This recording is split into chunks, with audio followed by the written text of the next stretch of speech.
Welcome back to J&M Bedtime Stories. Tonight we will be covering one true crime case from every state in the United States.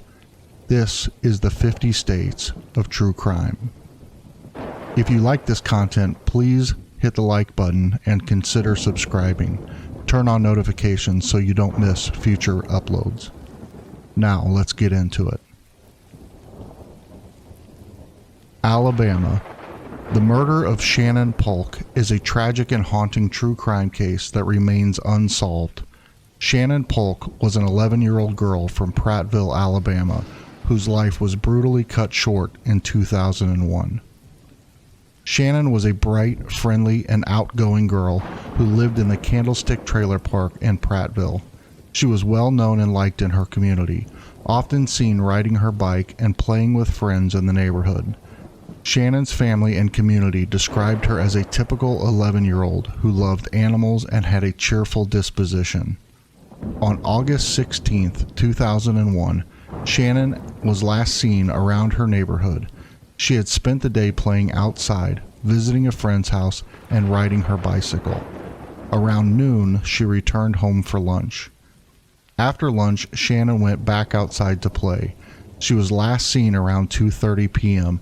near a wooded area close to her home, where she often played. When she didn't return home later in the day, her family grew concerned and reported her missing. The local authorities and community launched a massive search effort to find Shannon. Flyers were distributed and volunteers combed the area, but there were no signs of her. Weeks went by with no clues or leads, and the case started to grow cold. On October 6, 2001, nearly 2 months after her disappearance, a hunter discovered Shannon's decomposed body in a wooded area in Ottawa County, approximately 15 miles from her home. The area where her body was found was remote, making the discovery particularly chilling. The autopsy revealed that Shannon had been murdered, but due to the conditions of her remains, determining the exact cause of death was challenging. The autopsy indicated she had likely been strangled. Authorities also noted that there were no signs of abuse, but given the state of decomposition, it could not be ruled out definitively. Despite the discovery of her body, there were few clues to lead investigators to her killer. The remote location and lack of physical evidence made the investigation extremely difficult. Authorities conducted numerous interviews and followed various leads, but none resulted in any significant breakthroughs. Over the years, several suspects have been considered, but none have been charged. The FBI and local law enforcement agencies have continued to work on the case, exploring various theories. One theory suggests that Shannon may have been abducted by someone she knew, given her friendly nature and the lack of struggle signs at the scene. Another theory is that she was taken by a stranger, possibly a predator, who targeted her because of her vulnerable age. The murder of Shannon Polk remains an open case, with authorities still seeking information that could lead to the arrest and conviction of her killer. The Prattville community continues to remember Shannon, hoping that one day justice will be served. The case has garnered attention over the years, with media coverage and true crime shows highlighting her story, but it remains one of Alabama's most heartbreaking unsolved mysteries.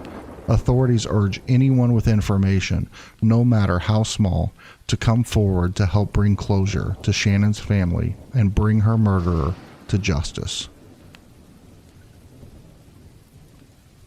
Alaska. Robert Hansen, also known as the Butcher Baker, was an Alaskan serial killer who terrorized Anchorage, Alaska in the 1970s and early 1980s. His case is particularly notorious due to his methodical and gruesome crimes, which involved kidnapping women, taking them into the Alaskan wilderness, and hunting them down like animals. Robert Christian Hansen was born on February 15, 1939, in Estherville, Iowa. He had a troubled childhood characterized by a strict and abusive father. Hansen was also bullied at school for his acne and stutter, leading to deep-seated feelings of inadequacy and resentment, particularly towards women. These early experiences shaped his later violent tendencies.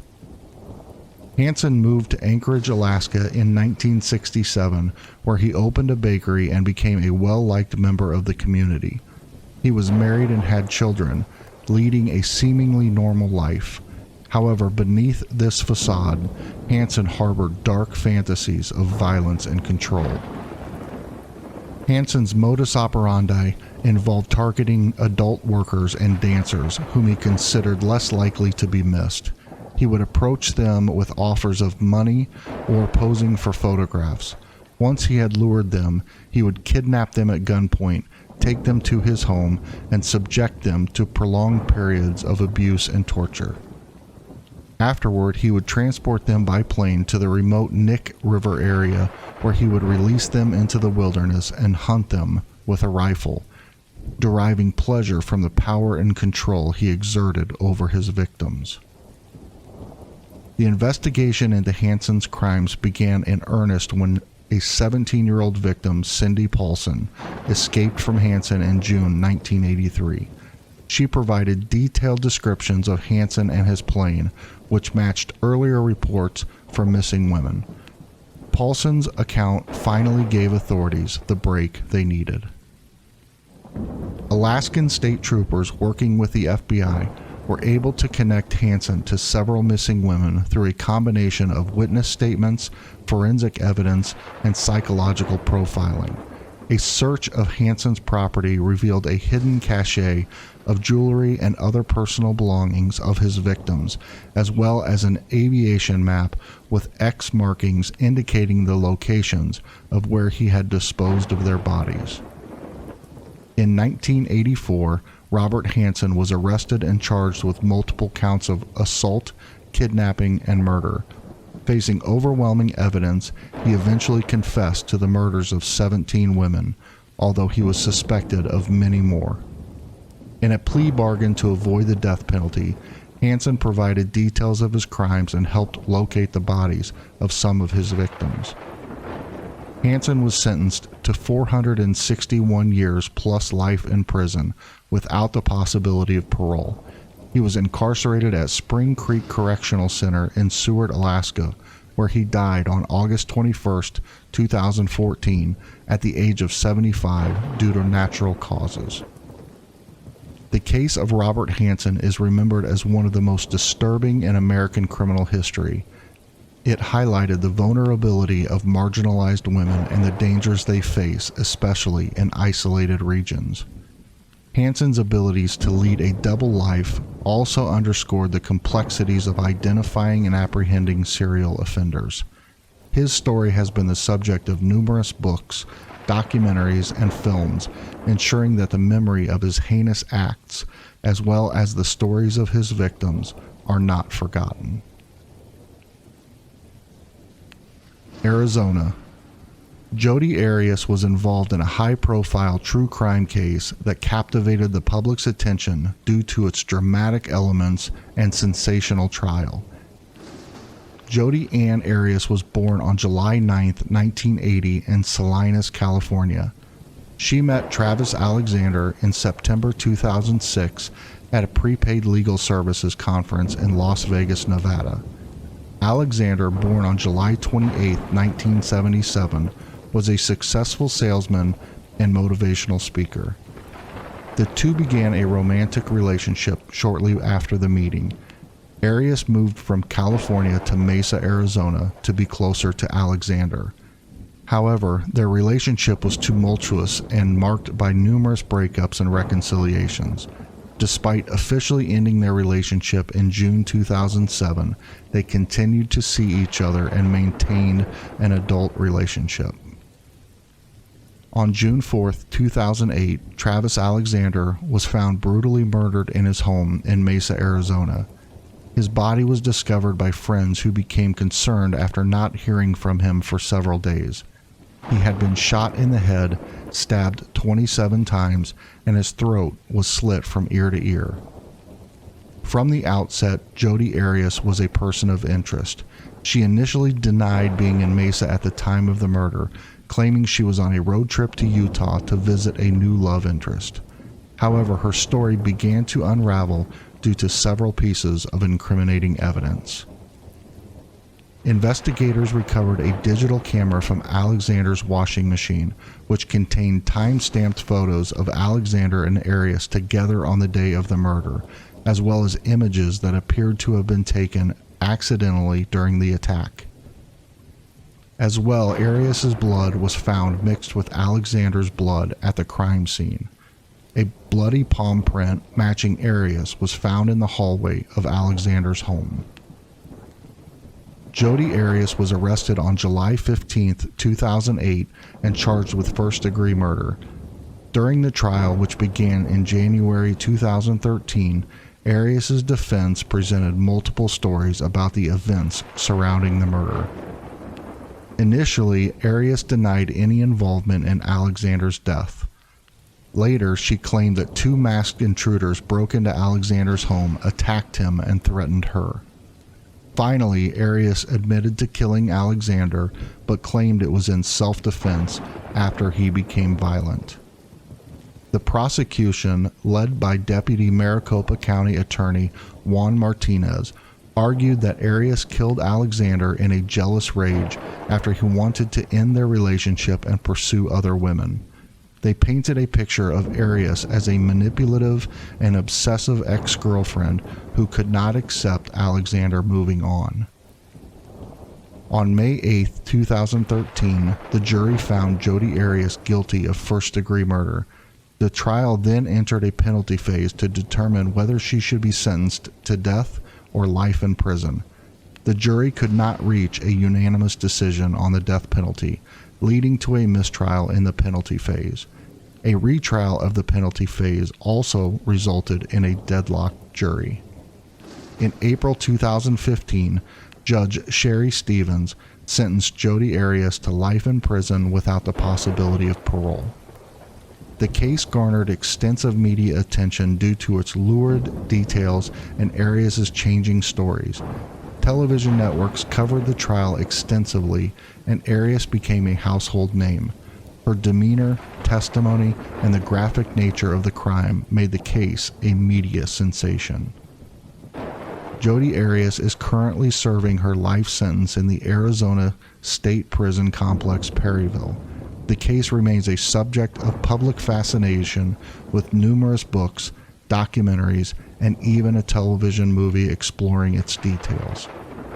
The Jodi Arias case is often cited as an example of how personal relationships can lead to extreme and violent outcomes, as well as the complex dynamics of the criminal justice system and media coverage in high-profile trials.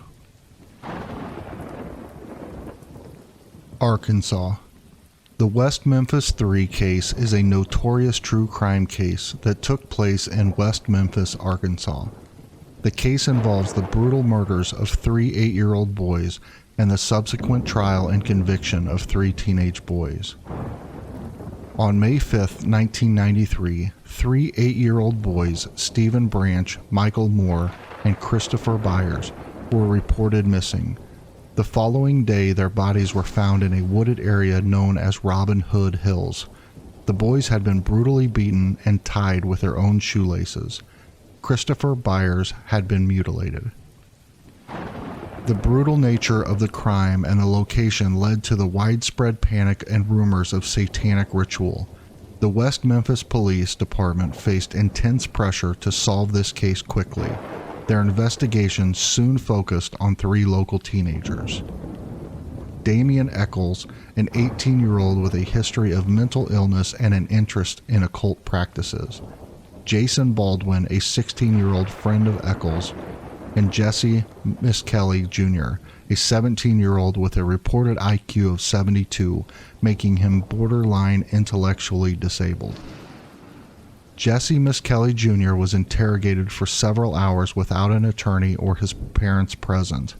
He eventually confessed to the murders, implicating Eccles and Baldwin. However, the confession was riddled with inconsistencies and factual errors. Miskelly later recanted his confession, claiming it was coerced. Jesse Miskelly Jr. was tried separately, he was convicted of first-degree murder and 2 counts of second-degree murder on February 5, 1994, and sentenced to life plus 40 years in prison. Damian Eccles and Jason Baldwin were tried together. Both were found guilty on March 18, 1994. Baldwin was sentenced to life imprisonment without parole, and Eccles was sentenced to death. Several aspects of the investigation and trial were highly controversial. There was no physical evidence that linked Eccles, Baldwin, or Miskelly to the crime scene. The prosecution's case heavily relied on Miskelly's inconsistent confession. The trial occurred during a time of widespread fear of satanic cults, influencing public opinion and possibly the jury. The prosecution used expert testimony on occult practices that was later discredited. The case gained national and international attention, leading to widespread belief that the 3 teenagers were wrongfully convicted. Several documentaries, including the Paradise Lost trilogy by HBO, brought the case to the public's attention. Advances in DNA testing in the 2000s revealed that no DNA from the crime scene matched Eccles, Baldwin, or Miskelly. Instead, DNA evidence suggested the presence of other unidentified individuals. Several key witnesses recanted their testimonies, claiming they had been pressured by the police. In August 2011, after years of legal battles, the West Memphis Three entered Alford pleas, which allowed them to assert their innocence while acknowledging that the prosecution had enough evidence to convict them. They were sentenced to time served and released from prison.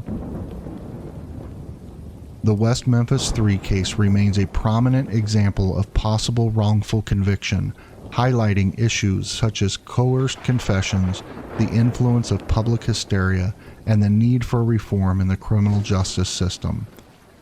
The case continues to be a subject of discussion and study in legal and criminology circles. California. The Zodiac Killer is one of the most infamous and mysterious serial killers in American history. The identity of the killer remains unknown, despite extensive investigations and widespread media coverage. The Zodiac Killer operated in Northern California during the late 1960s and early 1970s. The first attack took place on Lake Herman Road. Betty Lou Jensen and David Faraday were shot while sitting in their car at a remote location.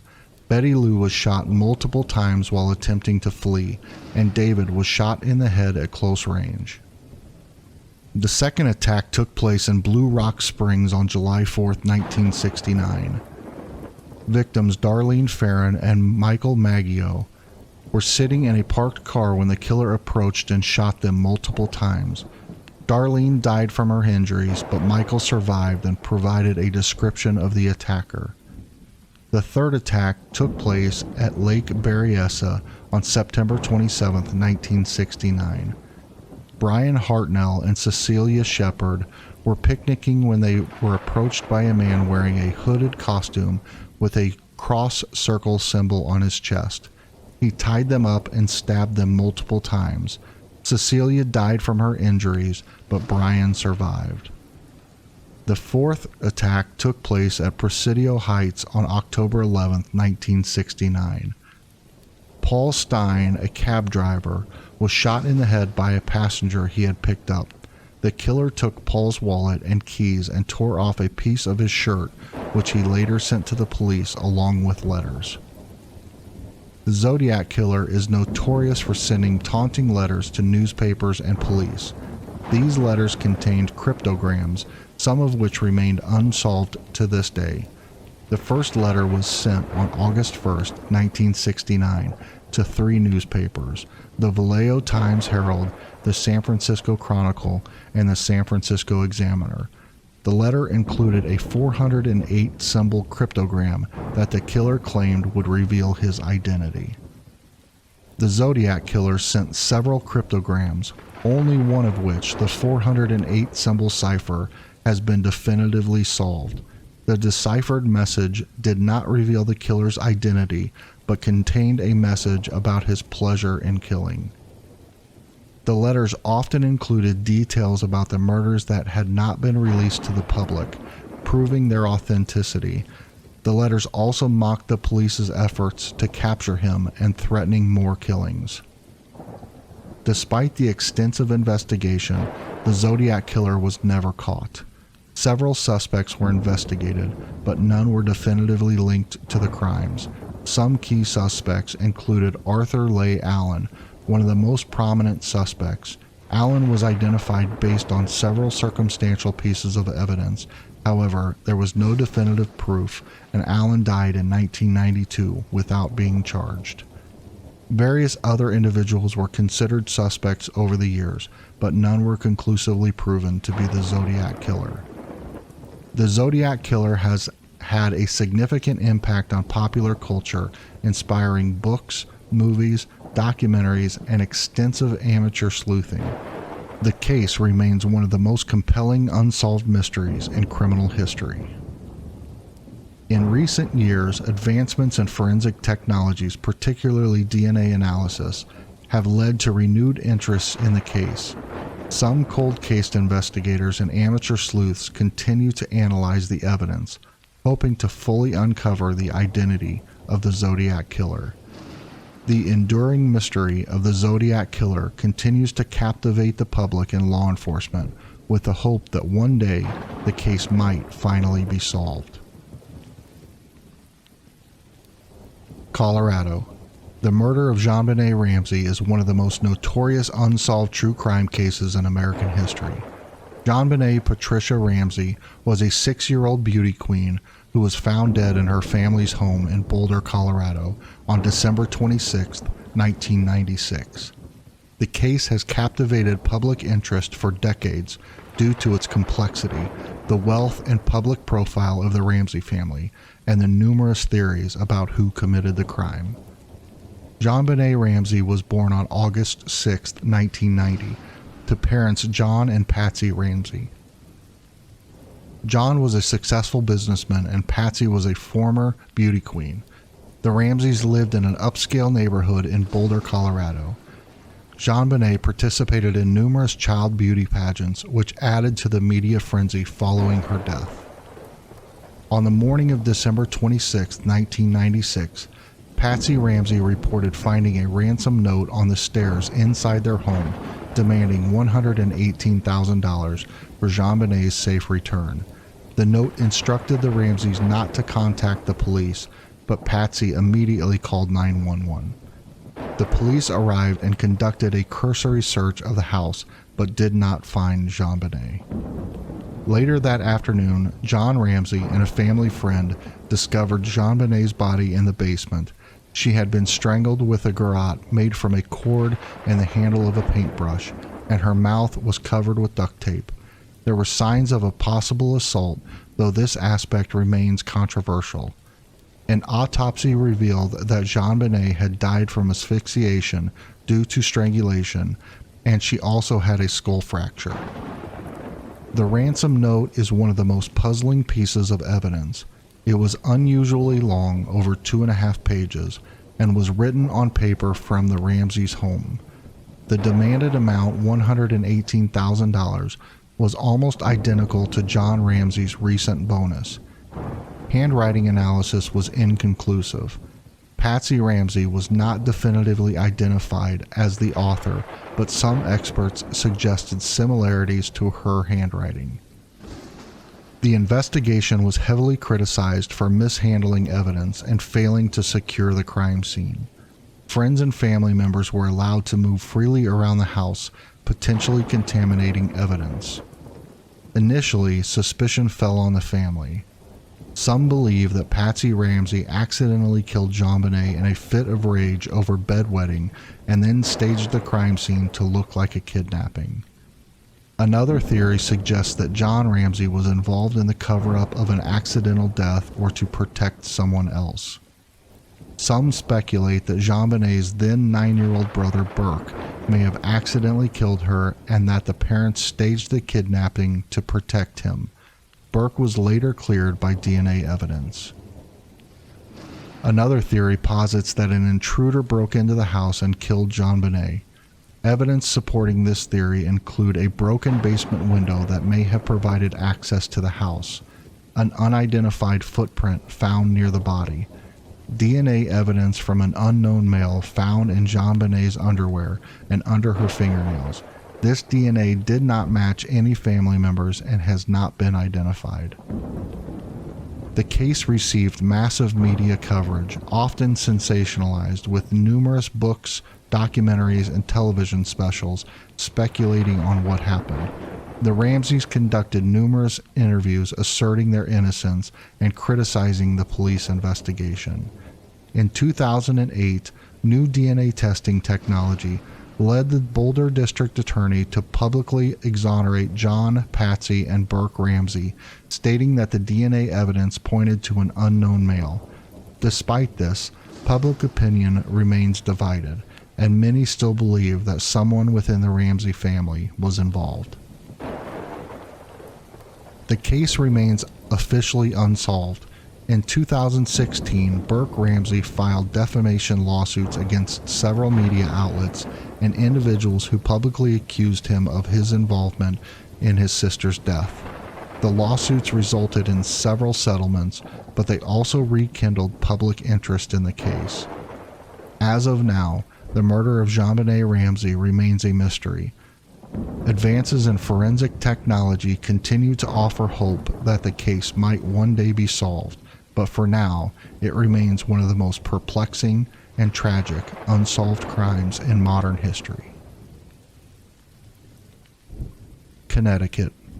The Cheshire home invasion murders were a horrific crime that took place in Cheshire, Connecticut in July 2007. The crime involved the brutal home invasion and murder of 3 members of the Pettit family. The Pettit family consisted of Dr. William Pettit, his wife Jennifer Hawk Pettit, and their 2 daughters, 17-year-old Haley Pettit and 11-year-old Michaela Pettit. Dr. William Pettit was an endocrinologist, and Jennifer was a nurse and co-director of the health center at Cheshire Academy. The crime began in the early hours of July 23, 2007. Stephen Hayes and Joshua Komisarjevsky, both career criminals, targeted the Pettit family. They had chosen the Pettit home after encountering Jennifer and Michaela at a grocery store earlier that day. Hayes and Komisarjevsky entered the Pettit home around 3 a.m. They first encountered Dr. William Pettit, who was asleep on the couch in the sunroom. He was severely beaten and tied up in the basement. The intruders then moved to the bedrooms where they tied up Jennifer, Haley, and Michaela. Around 9 a.m., Jennifer was forced to drive to a local bank to withdraw $15,000 while Hayes accompanied her. She informed the bank teller of the situation, and the teller alerted the police. Jennifer and Hayes returned to the house with the money. However, the police had not yet arrived at the scene. During this time, Komisarjevsky assaulted Michaela. Hayes attacked Jennifer. After the assaults, Hayes killed Jennifer. The 2 men then doused the house and the 2 girls who were still alive and tied to their beds with gasoline. They set the house on fire to destroy evidence. Haley and Michaela died from smoke inhalation. Dr. William Pettit, despite his injuries, managed to escape the house and crawl to a neighbor's home for help. The police arrived just as Hayes and Komisarjevsky were fleeing the scene in the Pettit family's car. They were quickly apprehended after crashing the vehicle into police cruisers. In 2010, Hayes was found guilty on 16 of 17 counts, including capital felony murder, assault, and arson. He was sentenced to death, which was later commuted to life imprisonment without the possibility of parole when Connecticut abolished the death penalty in 2012. In 2011, Komisarjevsky was also found guilty on all 17 counts against him. He was similarly sentenced to death, later commuted to life imprisonment without the possibility of parole. Dr. Pettit survived the ordeal and later remarried. He became an advocate for victims' rights and founded the Pettit Family Foundation, which honors the memories of his wife and daughters by supporting education, chronic illness research, and protecting those affected by violence. The Cheshire home invasion murders shocked and horrified the public, leading to increased security measures and legislative changes in Connecticut regarding home invasions and repeat offenders. This case remains one of the most heinous and tragic crimes in Connecticut's history, with a lasting impact on the community and the broader society's understanding of violent crime and justice. Delaware. Anne Marie Fahey was a young woman who worked as a scheduling secretary for the then Delaware governor, Thomas Carper. Her disappearance and subsequent murder in 1996 became a highly publicized true crime case due to the involvement of a prominent attorney, Thomas Capano. Anne Marie Fahey was born on January 27, 1966 in Wilmington, Delaware. She was the youngest of 6 children in a Catholic family. She was known for her vivacious personality and dedicated to her work. She worked as a scheduling secretary for Governor Thomas Carper of Delaware. Thomas Capano was born October 11, 1949. He was a well-known and influential attorney in Wilmington, Delaware. He came from a prominent family with connections in politics and business. He was married with 4 daughters, but known to have extramarital affairs. On June 27, 1996, Fahey was last seen having dinner with Thomas Capano at a Philadelphia restaurant. Fahey was reported missing by her brother, Robert Fahey, after failing to show up for work and not being in contact with family or friends. Her apartment showed no signs of a struggle, but her diary indicated she was trying to end her relationship with Capano. As one of the last people to see Fahey alive, and due to their known romantic involvement, Capano quickly became a person of interest. His initial interviews with the police were inconsistent, and he attempted to paint himself as a concerned friend. Investigators found evidence suggesting foul play, including bloodstains in Capano's home and inconsistencies in his alibi. Capano's brother, Jerry Capano, eventually cooperated with authorities, revealing that Thomas had confessed to the murder and that they had disposed of the body at sea. Jerry admitted to helping Thomas dump a large cooler believed to contain Fahey's body into the Atlantic Ocean. A search of the ocean eventually recovered the cooler, although the body was never found. Blood traces and other forensic evidence linked Capano to the crime. In October of 1998, the prosecution presented a case based on circumstantial evidence, testimonies from Capano's family members, and forensic evidence. The defense argued that the prosecution's case was speculative and that there was no direct evidence linking Capano to Fahey's death. In January 1999, Thomas Capano was found guilty of first-degree murder. Initially, he was sentenced to death, which was later commuted to life in prison without the possibility of parole in 2006 after Delaware abolished the death penalty.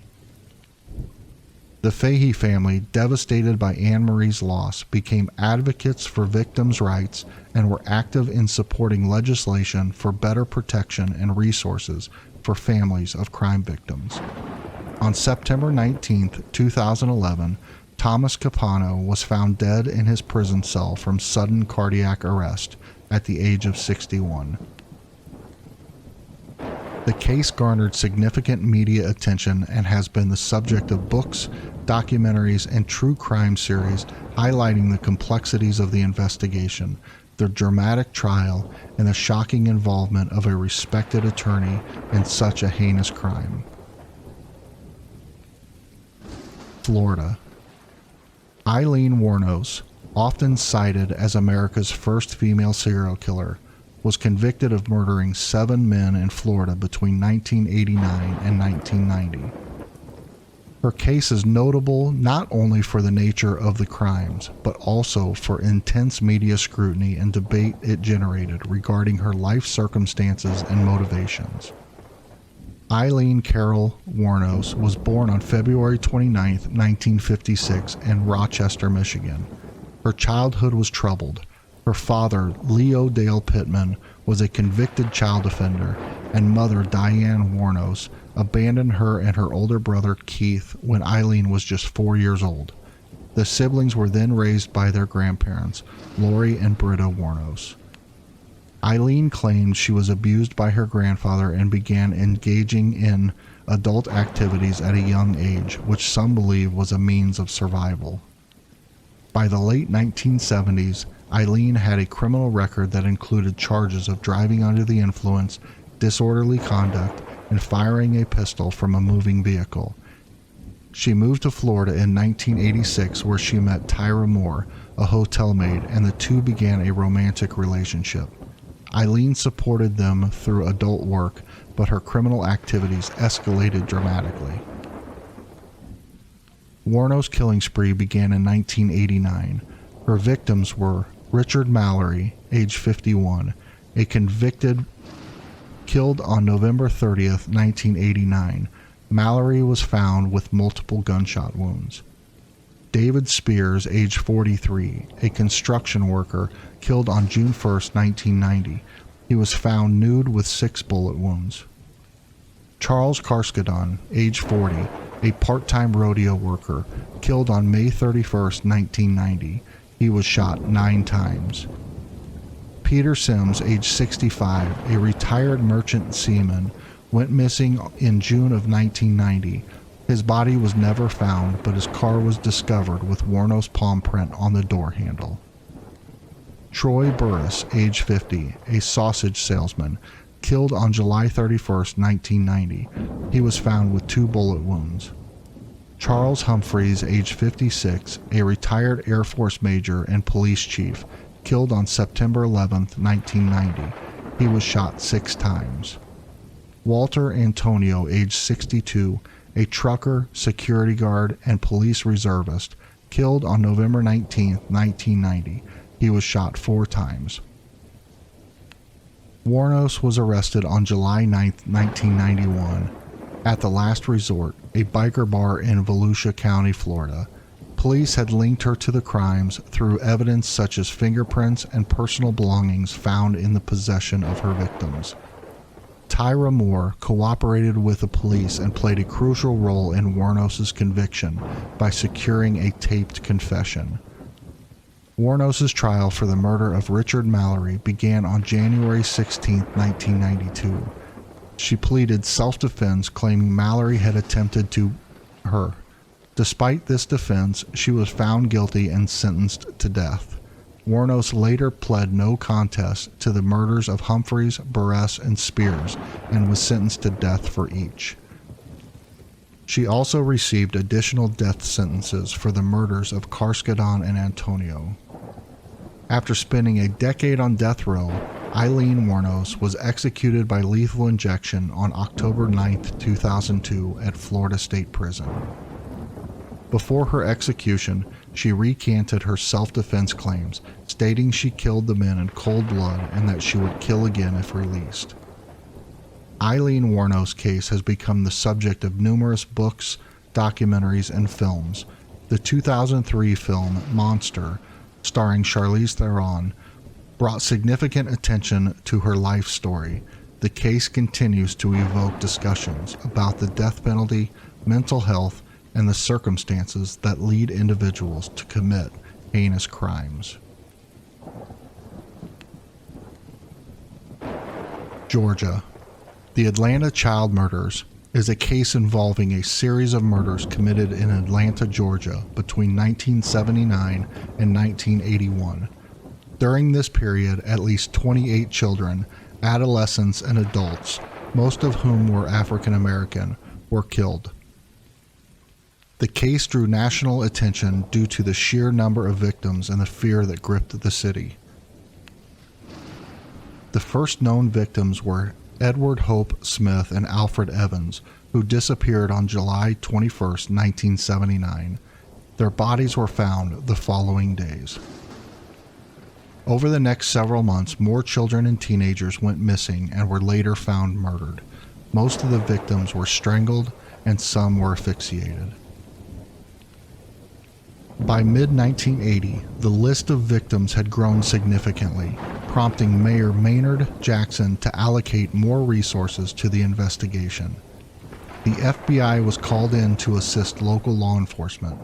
Profiling experts suggest the killer might be an African American given the community's racial makeup and the areas where the victims were abducted and found. The media coverage intensified, causing widespread panic and fear among the residents of Atlanta. On May 22, 1981, police surveilling bridges along the Chattahoochee River heard a splash and later stopped a car driven by Wayne Williams. They found dog hair and fibers that matched those found on the victims.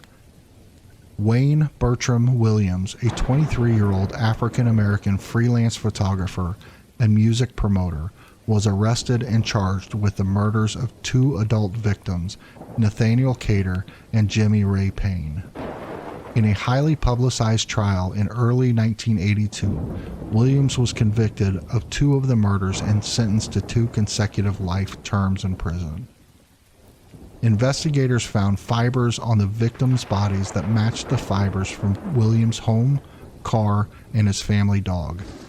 Several witnesses testified to seeing Williams with some of the victims before they disappeared. Williams' suspicious behavior and inconsistent alibis further implicated him. Many family members of the victims and some advocates believe that Williams was not responsible for all murders, suggesting that other killers might still be at large. In 2019, Atlanta Mayor Keisha Lance Bottoms and Police Chief Erica Shields announced a re-examination of the evidence using modern DNA technology. This decision was partly influenced by public skepticism and the desire to provide closure to the victims' families. The Atlanta child murders profoundly affected the African American community in Atlanta and the nation. The case highlighted racial tensions and the fear of the systematic neglect. Several books, documentaries, and TV series have been produced about the case, including HBO's documentary series Atlanta's Missing and Murdered: The Lost Children. Wayne Williams remains in prison, consistently maintaining his innocence regarding the child murders. The reinvestigation efforts are ongoing, with hopes that modern forensic techniques may provide new insights or confirmations regarding the case. The Atlanta child murders remain one of the most notorious and heart-wrenching true crime cases in American history, reflecting the intersection of race, fear, and justice in a deeply divided society. Hawaii. The Xerox murders refers to a mass shooting that took place on November 2, 1999 in Honolulu, Hawaii. The incident occurred at the offices of the Xerox Corporation and is one of the deadliest mass shootings in Hawaii's history. The perpetrator was Brian Usugi, a service technician employed by Xerox. Brian Usugi had a history of conflicts with his co-workers and had been undergoing anger management counseling. He had been working at Xerox for nearly 20 years, but had ongoing disputes with his colleagues and superiors. There were indications that he had felt increasingly isolated and persecuted by his co-workers. On the morning of November 2nd, Brian arrived at the Xerox office armed with a 9mm Glock 17 pistol. He opened fire on his co-workers, killing 7 of them. After the shooting, Usugi fled the crime scene in a company van, prompting a massive manhunt.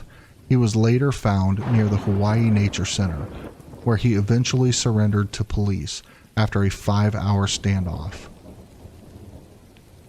Brian Usugi was charged with first-degree murder and attempted murder. His defense team argued that he was suffering from severe mental illness, but the prosecution maintained that the attack was premeditated and deliberate. In 2000, Usugi was found guilty on 7 counts of murder and 1 count of attempted murder. He was sentenced to life in prison without the possibility of parole. The Xerox murders had a significant impact on the community and led to discussions about workplace violence and mental health. The incident also resulted in increased security measures at workplaces and more attention to potential warning signs of violent behavior in employees. The Xerox murders remain a stark reminder of the potential for workplace disputes to escalate into deadly violence. It underscored the importance of addressing mental health issues and conflict resolution in the workplace to prevent such tragedies from occurring in the future. Idaho.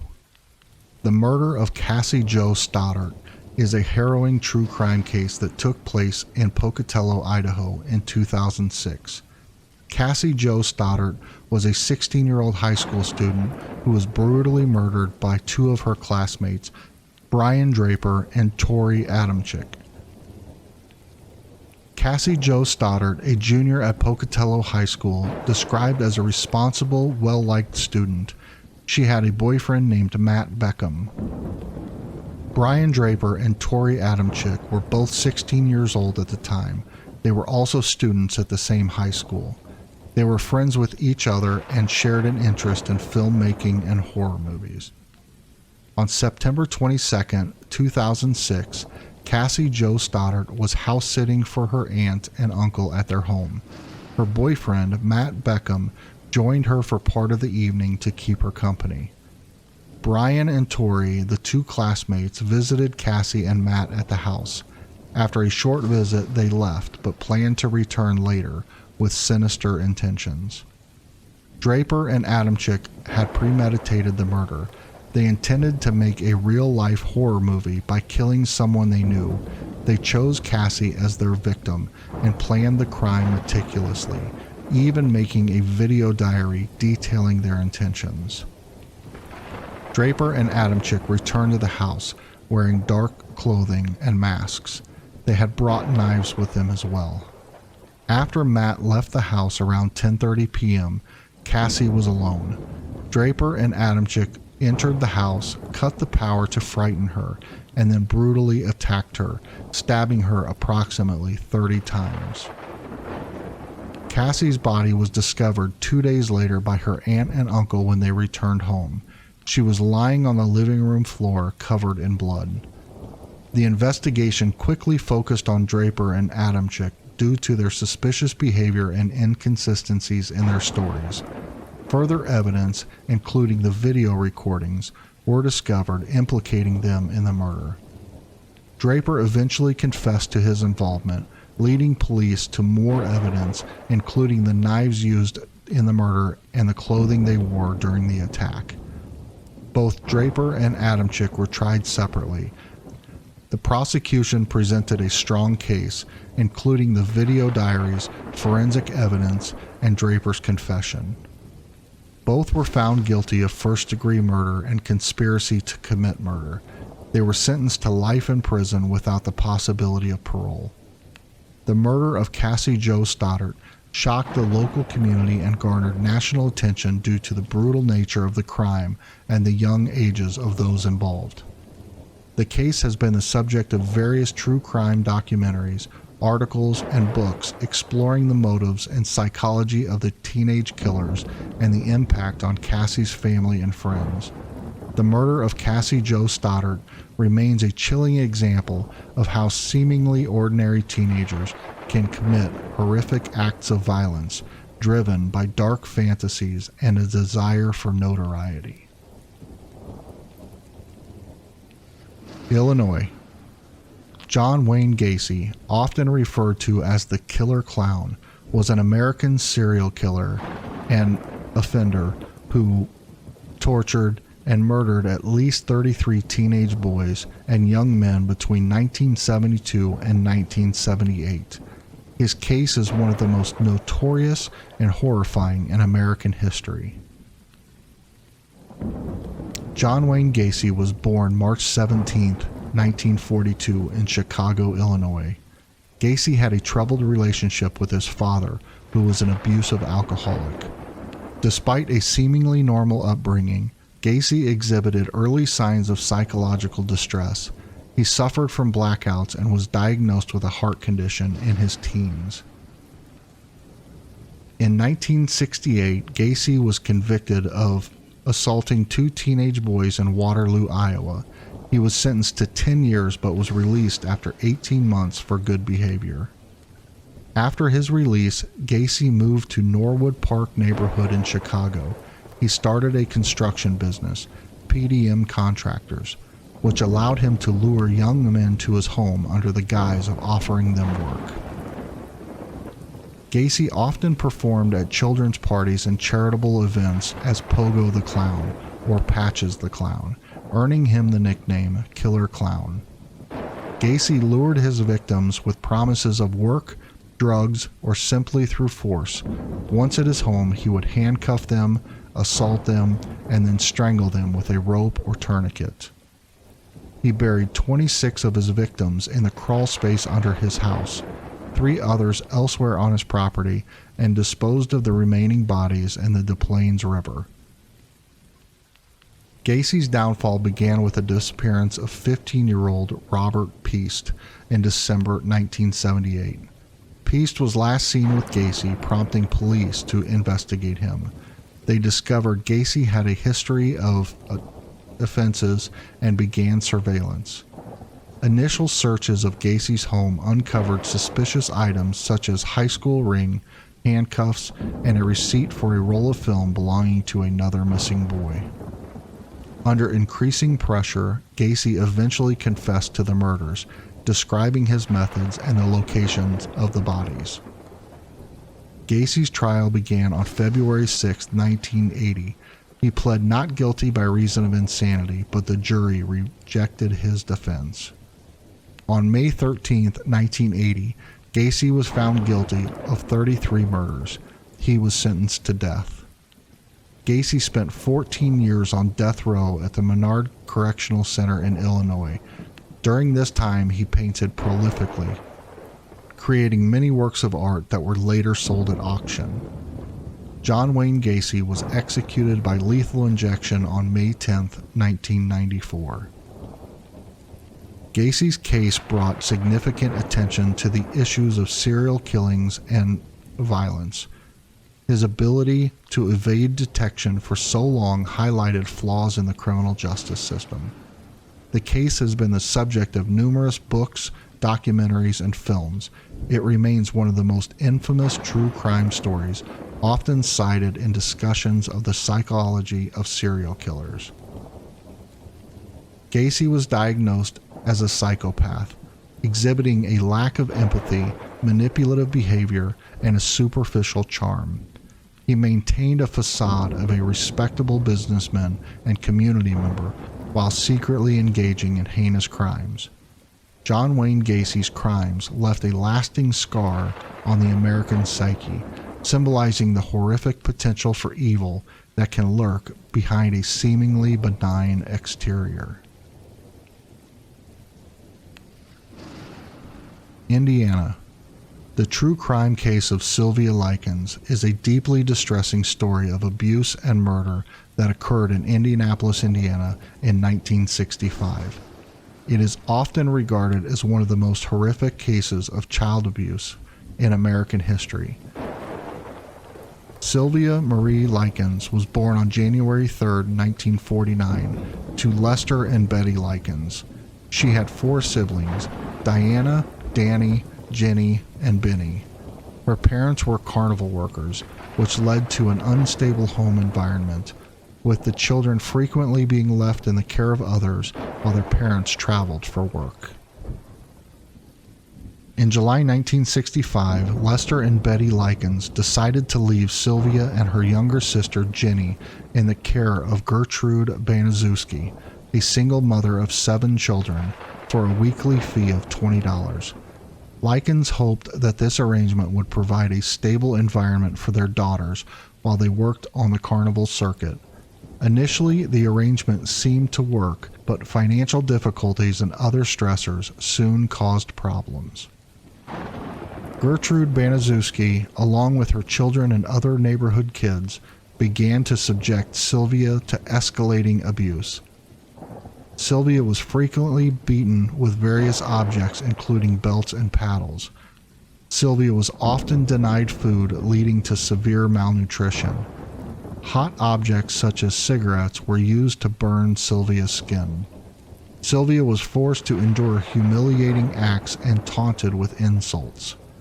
She was often confined to the basement and sometimes tied up. Gertrude encouraged her own children and other neighborhood kids to participate in the abuse. The torture became increasingly brutal over the weeks. Specific instances include Sylvia being forced to endure painful and degrading acts, Gertrude carving words into Sylvia's abdomen with a heated needle, Sylvia being forced to consume her own feces and urine. On October 26, 1965, after enduring months of torture, Sylvia Likens succumbed to her injuries. The official cause of death was brain swelling, internal hemorrhaging of the brain, and shock. Sylvia was 16 years old at the time of her death. Following Sylvia's death, Gertrude Baniszewski attempted to cover up the abuse by concocting a story that Sylvia had run away. However, Jenny Likens, Sylvia's sister, informed the police about the abuse, leading to the arrest of Gertrude Baniszewski, her children, and other involved neighborhood kids. The trial for the murder of Sylvia Likens began in April of 1966. The key defendants were Gertrude Baniszewski, convicted of first-degree murder and sentenced to life in prison. Paula Baniszewski, Gertrude's eldest daughter, convicted of second-degree murder and sentenced to life in prison. John Baniszewski Jr., Coy Hubbard, and Richard Hobbs, convicted of manslaughter and given lesser sentences. Over the years, some of the defendants were paroled. Gertrude Baniszewski was paroled in 1985 and died in 1990. How did that get out of freaking prison? Unbelievable. Paula Baniszewski was paroled in 1972. John Baniszewski Jr., Coy Hubbard, and Richard Hobbs were paroled in the early 1970s. The murder of Sylvia Likens remains a poignant reminder of the horrors of child abuse. The case has been the subject of several books, documentaries, and films, including the 2007 movie An American Crime and the book The Girl Next Door by Jack Ketchum, which was also adapted into a film. The case has had a lasting impact on laws and societal attitudes towards child abuse and the importance of vigilance in protecting vulnerable children.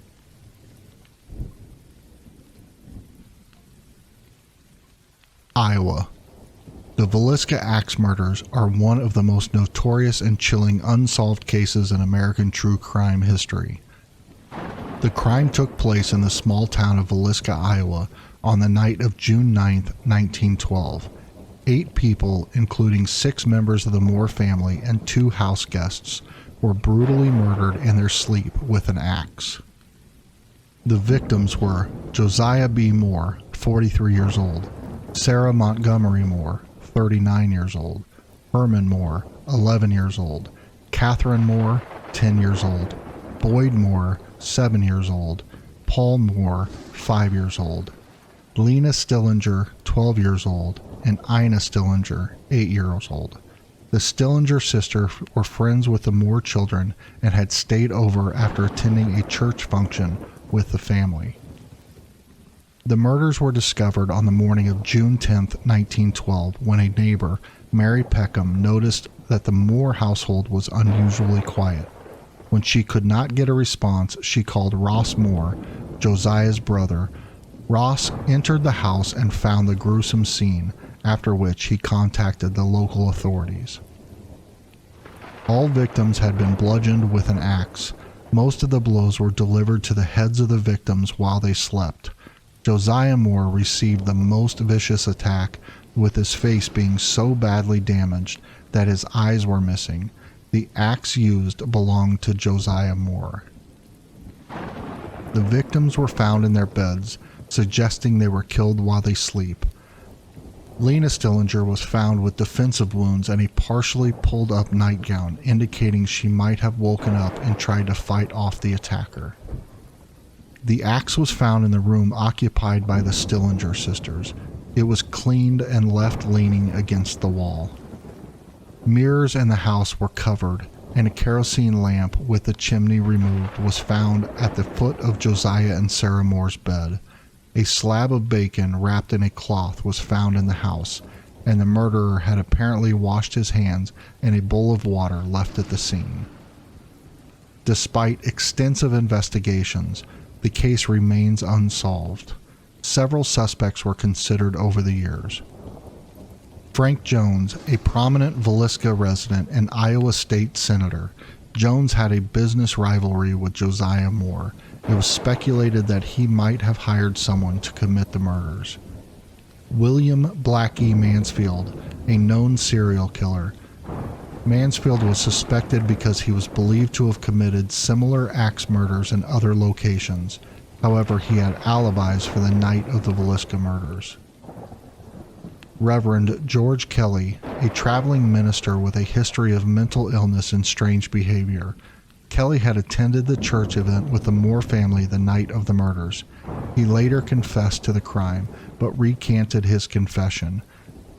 Kelly was tried twice. The first trial ended in a hung jury, and he was acquitted in the second.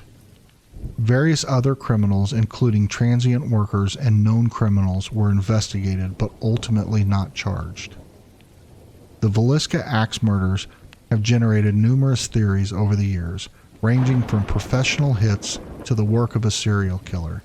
The crime remains a dark chapter in the history of Villisca, and the Moore House has since become a historical site, attracting visitors and paranormal investigators interested in the case. The case remains a topic of fascination and speculation, contributing to its legendary status in the annals of American true crime history.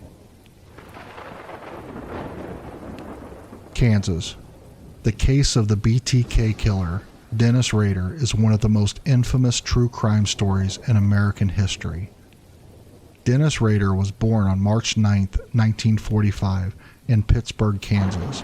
He grew up in Wichita, Kansas, where he would later commit his crimes. Rader led a seemingly normal life. He was married with children, served in the U.S. Air Force, and worked in various positions, including as a compliance officer for the city of Park City, Kansas. The acronym BTK stands for Bind, Torture, Kill, which Rader used to describe his modus operandi in letters sent to the media and police. His crimes were marked by a particular pattern of binding his victims, inflicting harm, and ultimately causing their demise. Rader's confirmed crimes took place between 1974 and 1991. His first known victims were the Otero family, who he attacked in their home on January 15, 1974. Over the years, Rader claimed 10 victims. He evaded capture for decades, partly due to his methodical approach and the lack of forensic technology available at the time. A significant aspect of the BTK case was Rader's communication with the media and law enforcement. He sent a series of taunting letters, poems, and other materials to local newspapers and television stations. These communications included details only the perpetrator would know, ensuring their authenticity. Rader's need for attention and recognition ultimately contributed to his capture. Rader's capture came in 2005 after he resumed sending letters following years of silence. He sent a floppy disk to the police, who were able to trace metadata from the disk to Rader's church computer. This digital footprint, along with DNA evidence linking him to his crimes, led to his arrest on February 25, 2005. Upon his arrest, Rader confessed to the murders and provided detailed accounts of each crime. He was charged with 10 counts of first-degree murder. Rader waived his right to a jury trial and pled guilty. On August 18, 2005, he was sentenced to 10 consecutive life terms, with a minimum 175 years without the possibility of parole. Rader is currently serving his sentence at the El Dorado Correctional Facility in Kansas. His case has been the subject of numerous books, documentaries, and television specials, contributing to ongoing public and academic discussions about criminal behavior and law enforcement tactics. The BTK case highlighted several critical issues in criminal justice and forensic science. The advancement of forensic technology, particularly DNA analysis and digital forensics, played a crucial role in Rader's capture. The case underscored the importance of criminal profiling and behavioral analysis in understanding and apprehending serial offenders. Rader's communications with the media and law enforcement illustrated the complex relationship between criminals and the public, influencing how cases are handled and reported. Dennis Rader's case remains a pivotal study in criminal justice, illustrating both the challenges and advancements in the field. His ability to lead a double life for so many years continues to intrigue and disturb those who study his crimes and the broader phenomenon of serial offenders.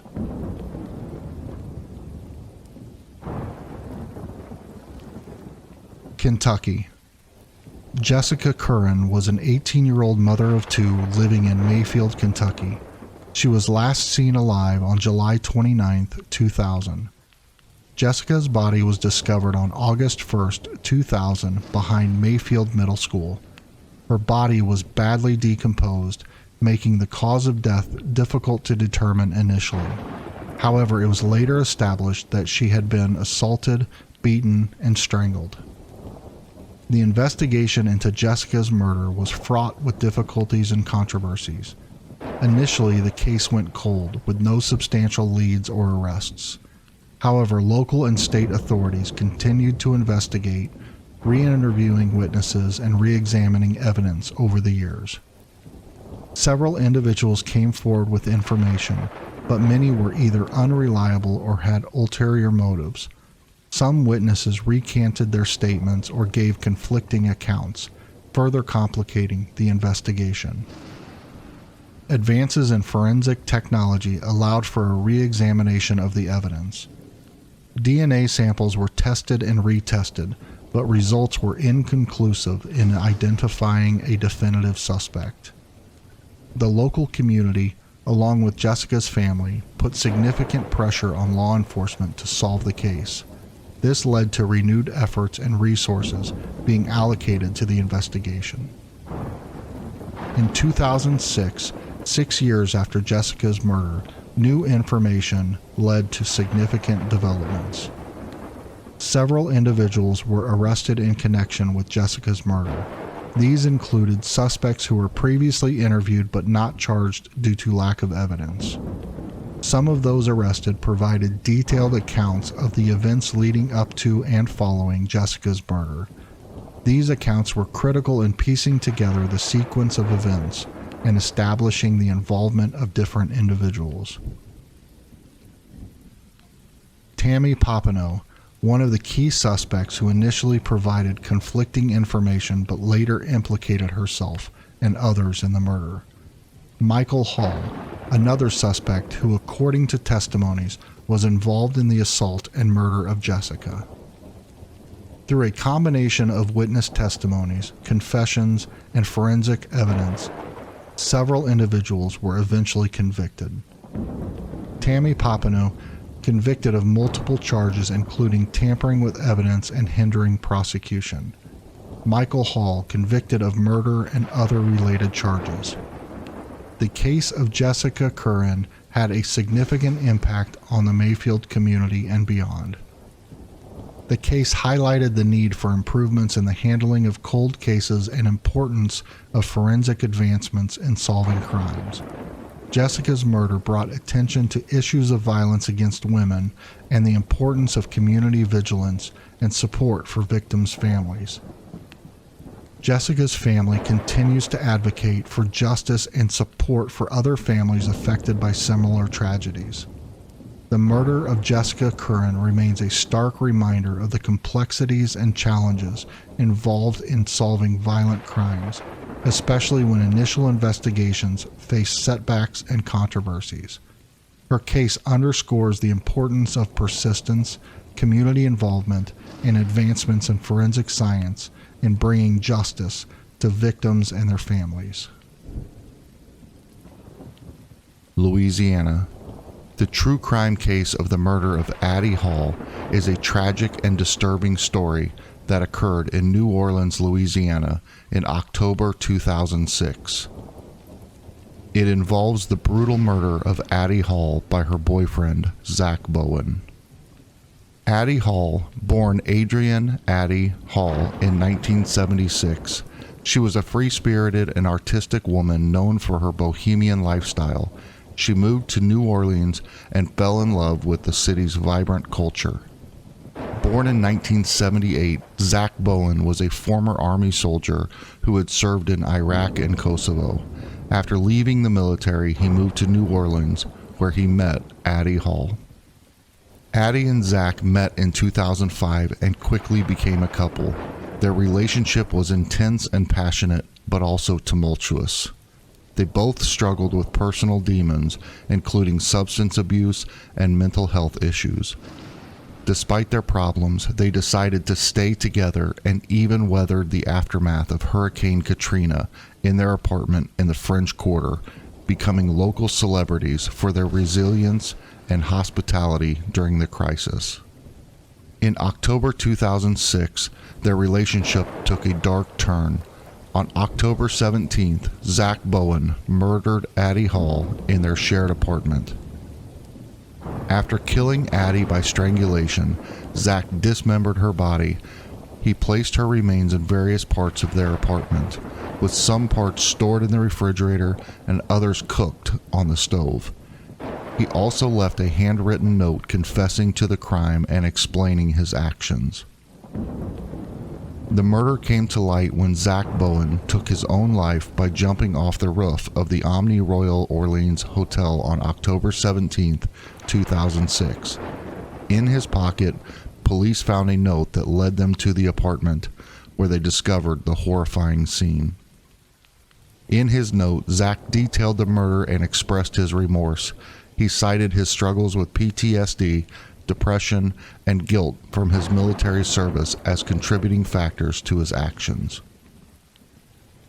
The investigation into the murder and subsequent discovery of Zach's background revealed a troubled individual who had faced significant trauma. Friends and family described both Addie and Zach as deeply troubled individuals who had a volatile relationship. The case of Addie Hall and Zach Bowen has become one of the most infamous true crime stories in New Orleans. It highlights issues related to mental health, the impact of trauma on veterans, and the dangers of untreated psychological conditions. This story has been covered in various true crime documentaries, books, and articles, serving as a grim reminder of the potential for violence and turbulent relationships. Maine. The murder of Sarah Cherry is a notable true crime case that occurred in the summer of 1988 in Bowdoin, Maine. Sarah Cherry was a 12-year-old girl who was tragically abducted and killed while babysitting. The case is significant due to the brutal nature of the crime and the extensive legal battles that followed. On July 6, 1988, Sarah Cherry was taken from a home in Bowdoin, Maine, where she was babysitting. When the homeowners returned, they found Sarah missing and signs of a struggle, including overturned furniture and her personal items scattered around. 2 days later, Sarah's body was found in a remote wooded area covered with brush. She had been assaulted, stabbed, and strangled. Crucial pieces of evidence found near the crime scene and the abduction site included a notebook and a receipt book belonging to Dennis DeChain, a local farmer, Sarah Cherry's blood-stained clothing, zip ties, and rope. DeChain's truck was found abandoned not far from where Sarah's body was discovered. The investigation quickly focused on Dennis DeChain, who was a 30-year-old farmer with no prior criminal record. The evidence linking him to the crime scene, particularly his notebook and the presence of his truck, made him the primary suspect. The prosecution's case hinged on the physical evidence found near the crime scene. They argued that DeChain had kidnapped, assaulted, and murdered Sarah Cherry. While DNA technology was in its infancy at the time, the prosecution used blood type evidence to link DeChain to the crime. DeChain's defense argued that the evidence was circumstantial and that there was no direct proof linking him to the murder. DeChain claimed that his truck had been stolen and that he had no memory of the time during which the crime occurred, suggesting that he might have been unconscious or drugged.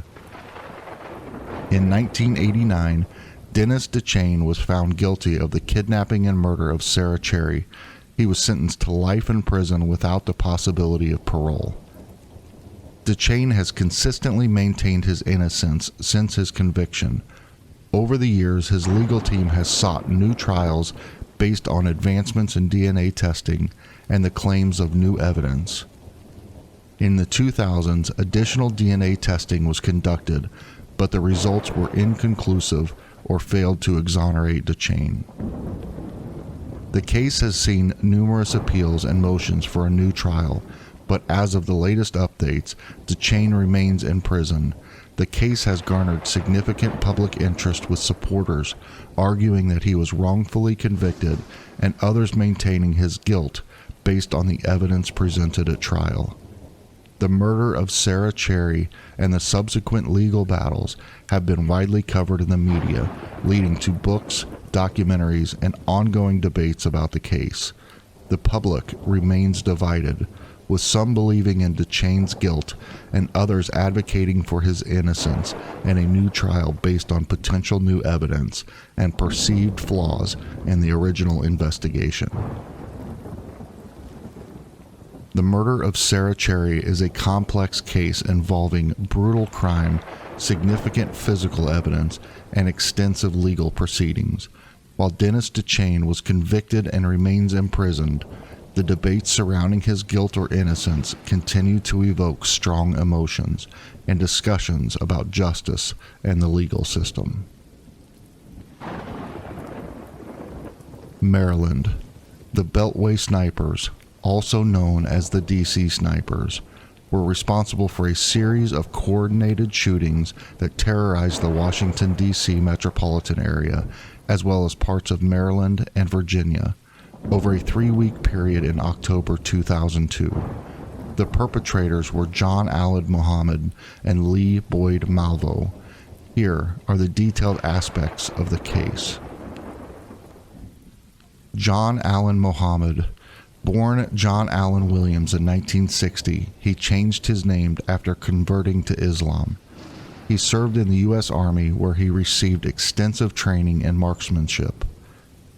Muhammad had a history of legal troubles and personal issues, including a contentious divorce and custody battle over his children. Lee Boyd Malvo. Born in 1985 in Jamaica, Malvo met Muhammad in Antigua in 1999. Malvo had a troubled upbringing and saw Muhammad as a father figure. The pair developed a close and manipulative relationship, with Muhammad exerting significant influence over Malvo. Muhammad and Malvo prepared meticulously, modifying a 1990 Chevrolet Caprice to serve as a mobile sniper's nest. They cut a hole in the trunk to shoot from while hidden inside the car. The exact motives remain somewhat unclear, but theories suggest Muhammad sought revenge against society, possibly in connection with his personal grievances and a desire to terrorize the nation. Prior to the Beltway attacks, Muhammad and Malvo were involved in several shootings across the U.S., including Alabama, Georgia, and Louisiana, which resulted in additional deaths and injuries. The first shooting in the D.C. area occurred on October 2, 2002, when a man was killed in a grocery store parking lot in Wheaton, Maryland. The pair killed 5 people in a single day on October 3, 2002, in Montgomery County, Maryland, sparking widespread panic and a massive manhunt. Over the next 3 weeks, Muhammad and Malvo continued their rampage, shooting people at random, including men, women, and children, at gas stations, parking lots, and other public areas. In total, they killed 10 people and critically injured 3 others in the D.C. area during this period. The shootings led to one of the largest manhunts in U.S. history, involving multiple law enforcement agencies, including the FBI, ATF, and local police. Investigators struggled to find leads due to the random nature of the shootings and the lack of a clear pattern.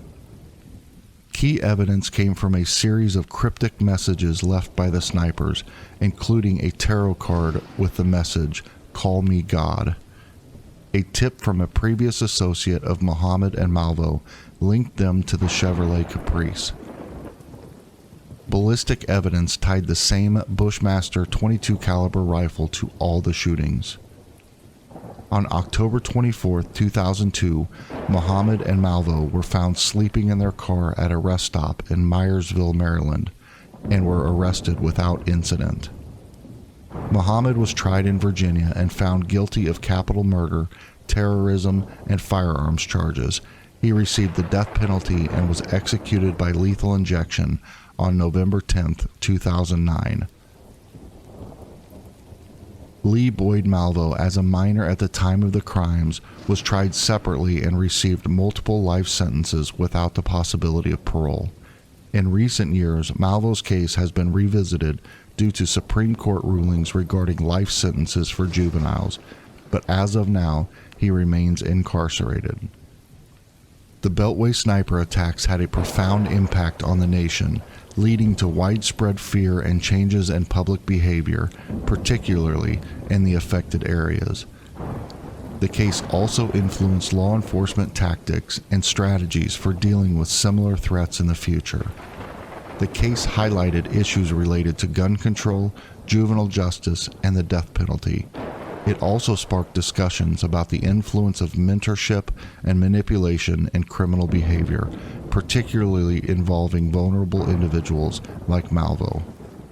The Beltway sniper case remains one of the most notorious and chilling episodes of domestic terrorism in U.S. history, remembered for the random and ruthless nature of the attacks and the extensive law enforcement efforts that ultimately brought the perpetrators to justice.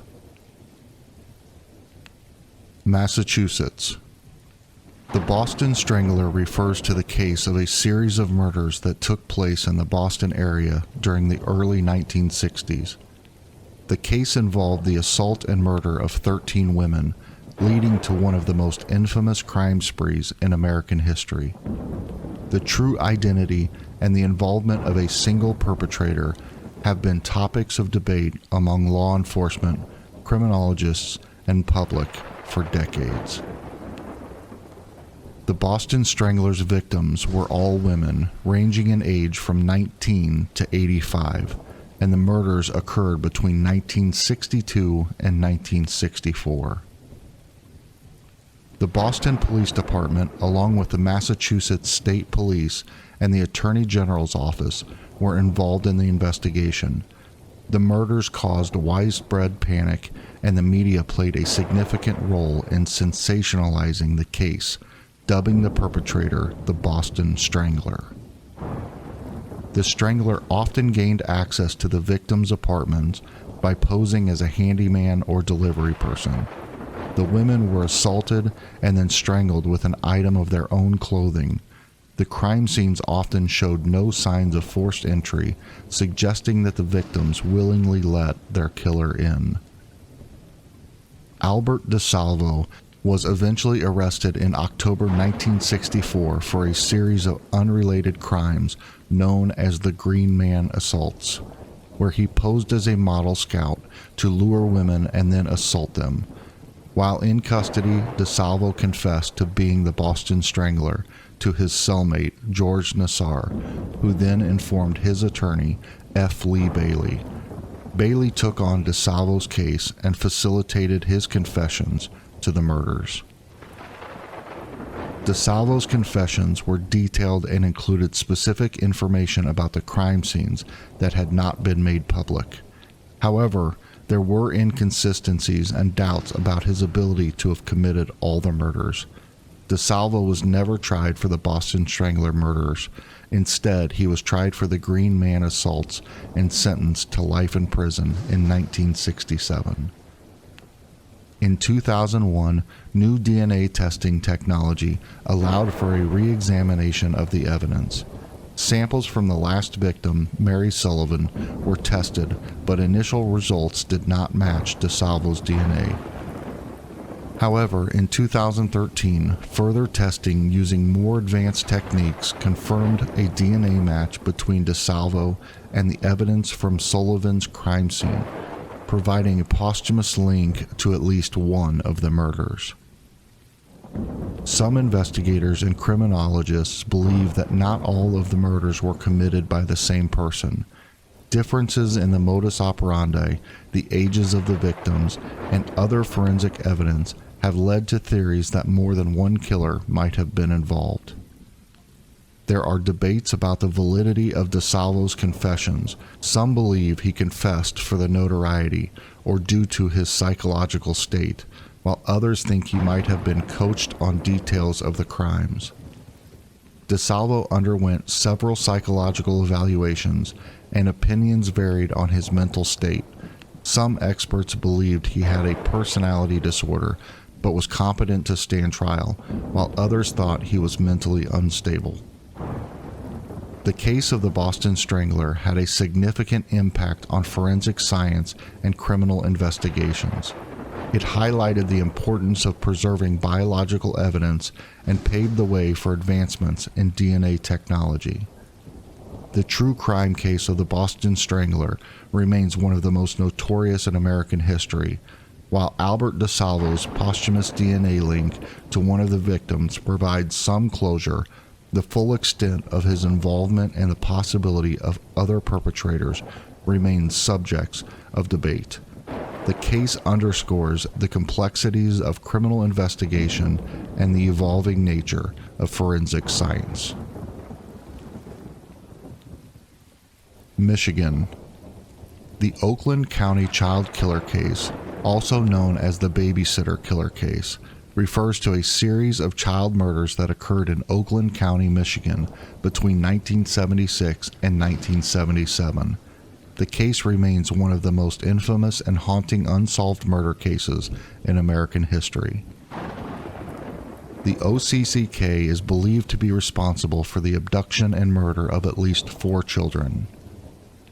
12-year-old Mark Stebbins was abducted on February 15, 1976, and was last seen leaving an American Legion Hall in Ferndale, Michigan. His body was found 4 days later in a snowbank in Southfield.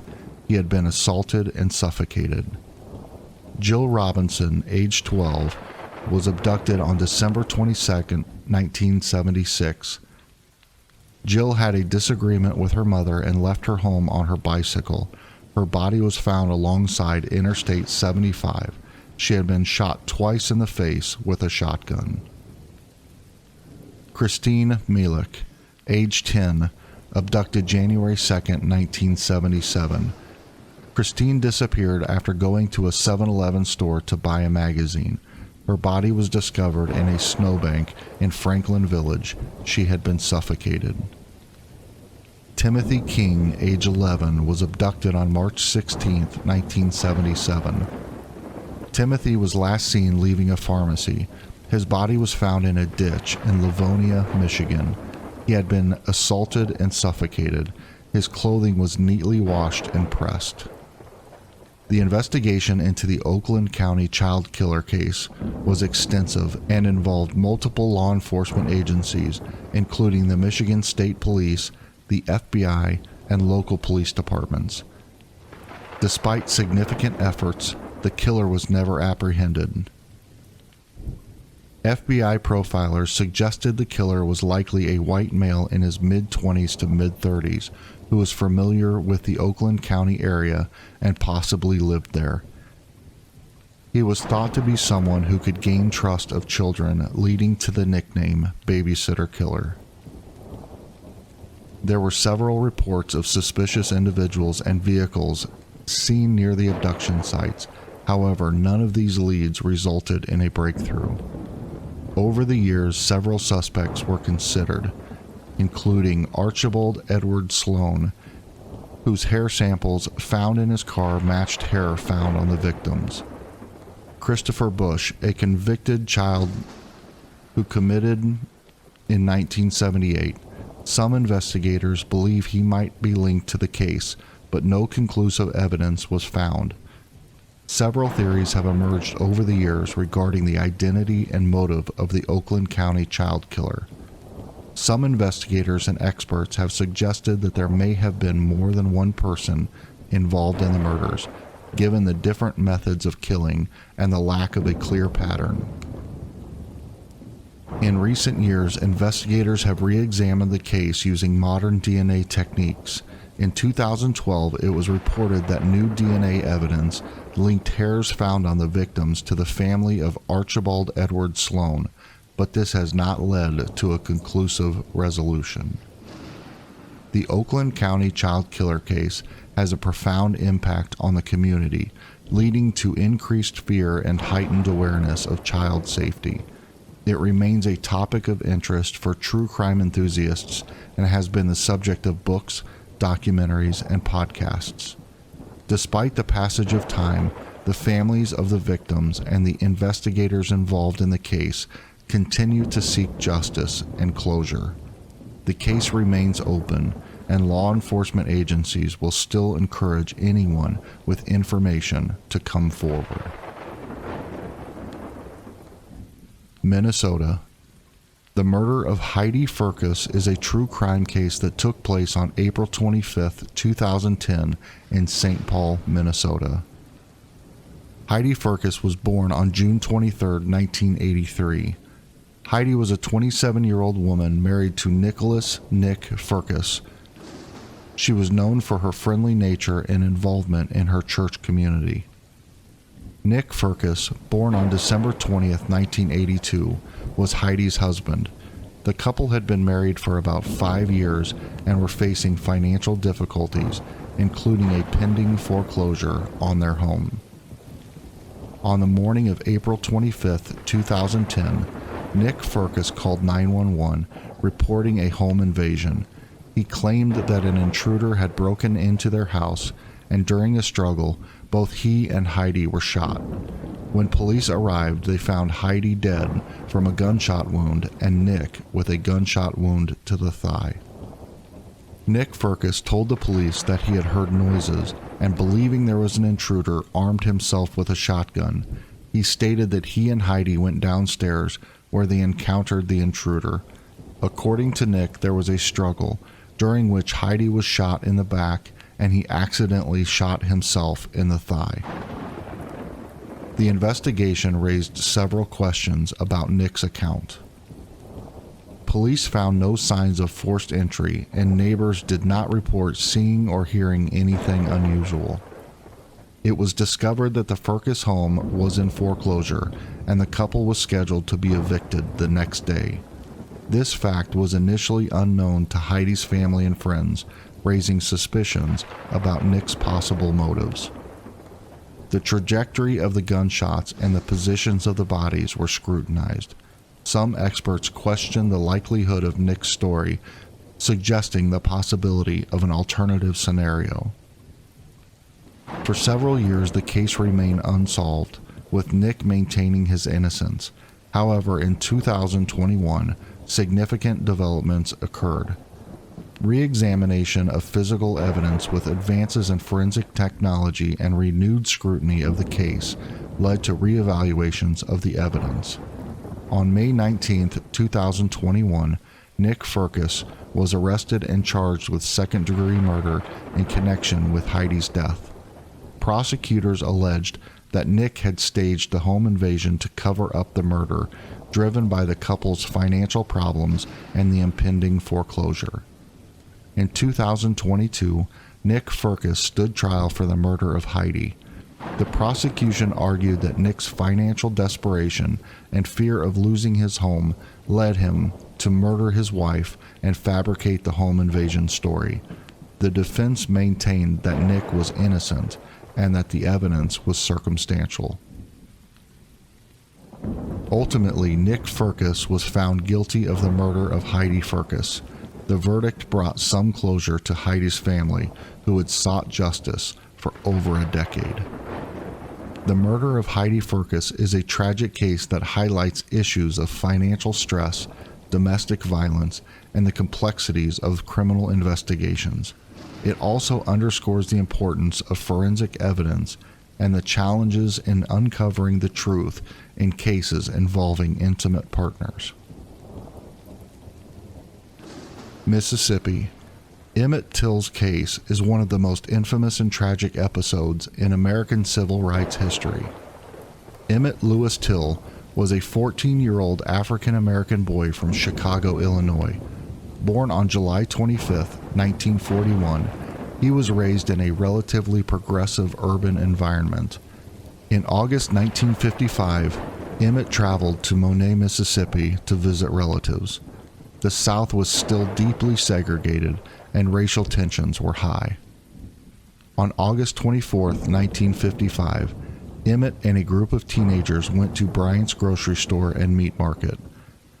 Accounts vary, but it is said that Emmett either whistled at, flirted with, or touched the hand of Carolyn Bryant, a white woman who was working at the store.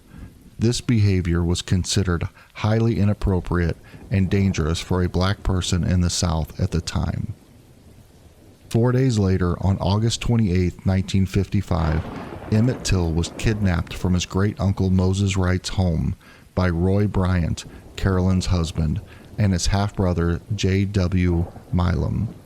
They took Emmett to a barn, brutally beat him, gouged out one of his eyes, and shot him in the head.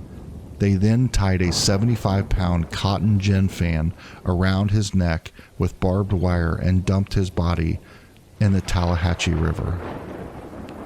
Emmett's mutilated body was discovered 3 days later in the river. His face was unrecognizable, and he could only be identified by a ring he was wearing, which belonged to his father.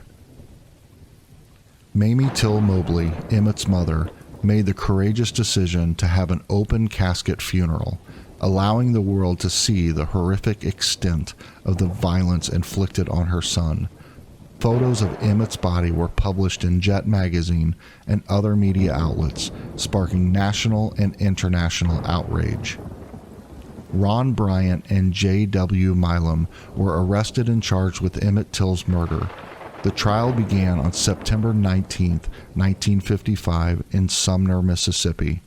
Despite overwhelming evidence, including eyewitness testimony from Moses Wright, who bravely identified the kidnappers, the all-white, all-male jury acquitted Bryant and Milam after just 67 minutes of deliberation.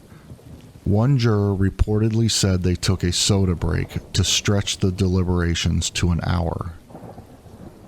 Following their acquittal, Bryant and Milam admitted to the murder in a 1956 interview with Look magazine, protected from further prosecution by double jeopardy laws. The article, titled "The Shocking Story of a Proved Killing in Mississippi," detailed their actions and motives, further inflaming public outrage. Emmett Till's murder became a catalyst for the civil rights movement. It highlighted the brutal reality of racism in the United States and galvanized activists to push for change. Figures like Rosa Parks and Martin Luther King were deeply affected by the case, and it helped to inspire pivotal events like the Montgomery bus boycott. Emmett Till's story continues to resonate today as a symbol of the fight against racial injustice. In 2007, the U.S. Justice Department reopened the case but closed it again in 2021 without new charges. Carolyn Bryant, who played a central role in the events leading to Emmett's death, lived much of her life in relative obscurity, but in recent years, there have been calls for her to be held accountable. Emmett Till's legacy is preserved through educational programs, memorials, and in the arts. The Emmett Till Interpretive Center in Sumner, Mississippi, aims to educate the public about his life and death, and the Emmett Till Memorial Commission works to honor his memory and promote racial reconciliation. In summary, Emmett Till's case is a harrowing reminder of the pervasive racism and injustice that existed in America and serves as an enduring call to continue the fight for civil rights and equality. Missouri. The disappearance of the Springfield Three refers to the unsolved case of 3 women who vanished from a home in Springfield, Missouri in the early hours of June 7, 1992. Cheryl Levitt, age 47, a single mother and cosmetologist. Suzanne Susie Streeter, age 19, Cheryl's daughter. And Stacy McCall, age 18, a friend of Susie. On June 6, 1992, Stacy and Susie graduated from Kickapoo High School. They spent the evening attending graduation parties and initially planned to spend the night at a hotel, but decided to stay at Susie's house instead. The 3 women were last seen in the early hours of June 7, 1992, around 2 a.m., when Susie and Stacy arrived at Cheryl's home at 1717 East Delmar Street. Friends and family became concerned when they couldn't reach the women. By late morning, Stacy's mother, Janice McCall, visited the house. She found the front door unlocked, the lights on, and the women's cars parked outside. Inside, personal belongings such as purses, keys, and cigarettes were untouched. The house showed no signs of a struggle. Cheryl's bed appeared to have been slept in. The family dog, Cinnamon, was also inside the house and appeared agitated. Friends and family who had entered the house inadvertently disturbed potential evidence before police arrived. The most prevalent theory is that the women were abducted by one or more assailants who managed to control all 3 without leaving obvious signs of a struggle. Another theory suggests that the women may have interrupted a burglary and were subsequently taken by the intruders. A tip claimed that a green van was seen near the house around the time of the disappearance. However, this lead did not yield any conclusive results. Robert Craig Cox, a convicted kidnapper and robber who was living in Springfield at the time, claimed to know the women were dead and their bodies would never be found. However, he has not provided any verifiable information. Bart Streeter, Susie's older brother, and Daryl Moore, a former classmate, were both investigated but cleared of any involvement. In 2007, reporter Kathy Baird and her colleague Rick Norland claimed they had detected disturbances in the ground at a parking garage. Despite their findings, police did not pursue this lead, citing insufficient evidence. The case remains unsolved, and it continues to be one of the most perplexing mysteries in American true crime history. The Springfield Police Department still considers it an open case and follows any new leads. The community and the families of the missing women continue to seek answers and closure. The case of the Springfield Three has had a significant impact on the local community and has been the subject of numerous documentaries, podcasts, and true crime shows. The mystery of their disappearance remains a poignant reminder of the fragility of life and the enduring hope for justice. Montana. Carrie Swinson's case is a harrowing true crime story that unfolded in the mid-1980s in Montana. Carrie Swinson was a competitive biathlete known for her athletic prowess and as a member of the U.S. biathlon team. The events that transpired significantly impacted her life and drew significant media attention. Carrie Swinson was a well-known athlete in her early 20s. training for the Olympics. She worked at a lodge in the summer of 1984 located in Big Sky, Montana. The lodge was a remote area, perfect for her to continue her training routines and enjoy the serenity of nature. On July 15, 1984, while on a training run near Big Sky, Swinson was abducted by Don Nichols and his son, Dan Nichols. The Nicholses were survivalists who lived in the mountains away from society. They had the bizarre plan of kidnapping a woman to keep as a mountain bride for Dan. Swinson, unfortunately, became their target. The Nichols father and son duo ambushed Swinson, restrained her, and held her captive in a makeshift camp in the mountains. They intended to keep her there for an extended period. Swinson was forced to stay with them, and her situation was dire. She tried to escape, but was recaptured by the Nichols.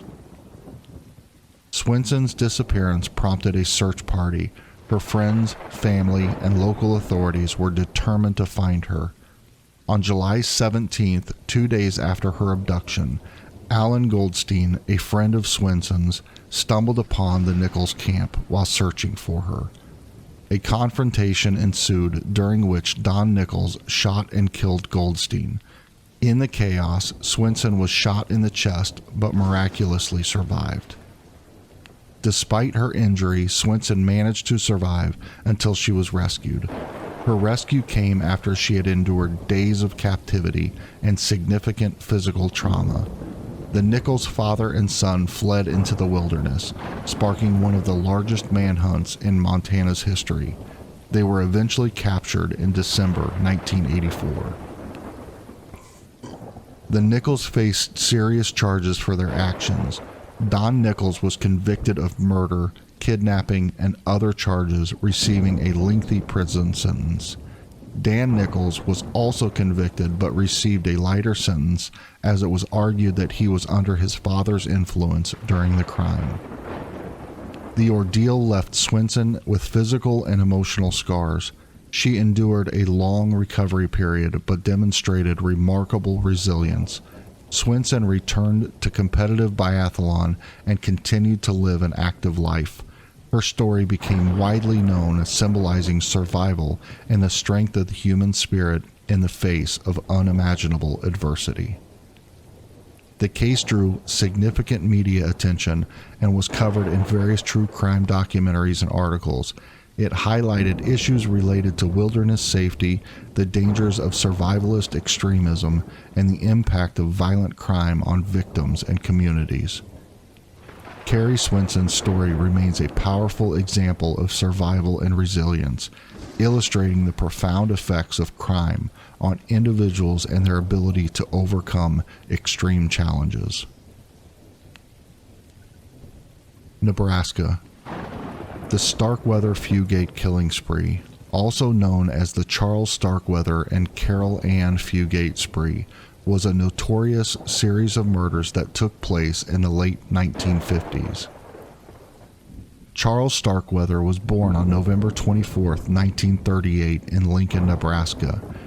He grew up in a working-class family with 7 siblings and struggled academically due to a speech impediment and myopia, which made him a target for bullying. He dropped out of high school and worked various low-paying jobs. Carol Ann Fugate was born on July 30, 1943 in Lincoln, Nebraska. She met Starkweather in 1956 when she was 13 and he was 18. They began a relationship which her family disapproved of. On November 30, 1957, Starkweather committed his first murder. He killed Robert Colvert, a gas station attendant, during a robbery. The spree began on January 21, 1958, when Starkweather, accompanied by Fugate, went to her family home. Starkweather shot and killed Fugate's stepfather, Marion Bartlett, and her mother, Velda Bartlett, and her 2-year-old half-sister, Betty Jean Bartlett.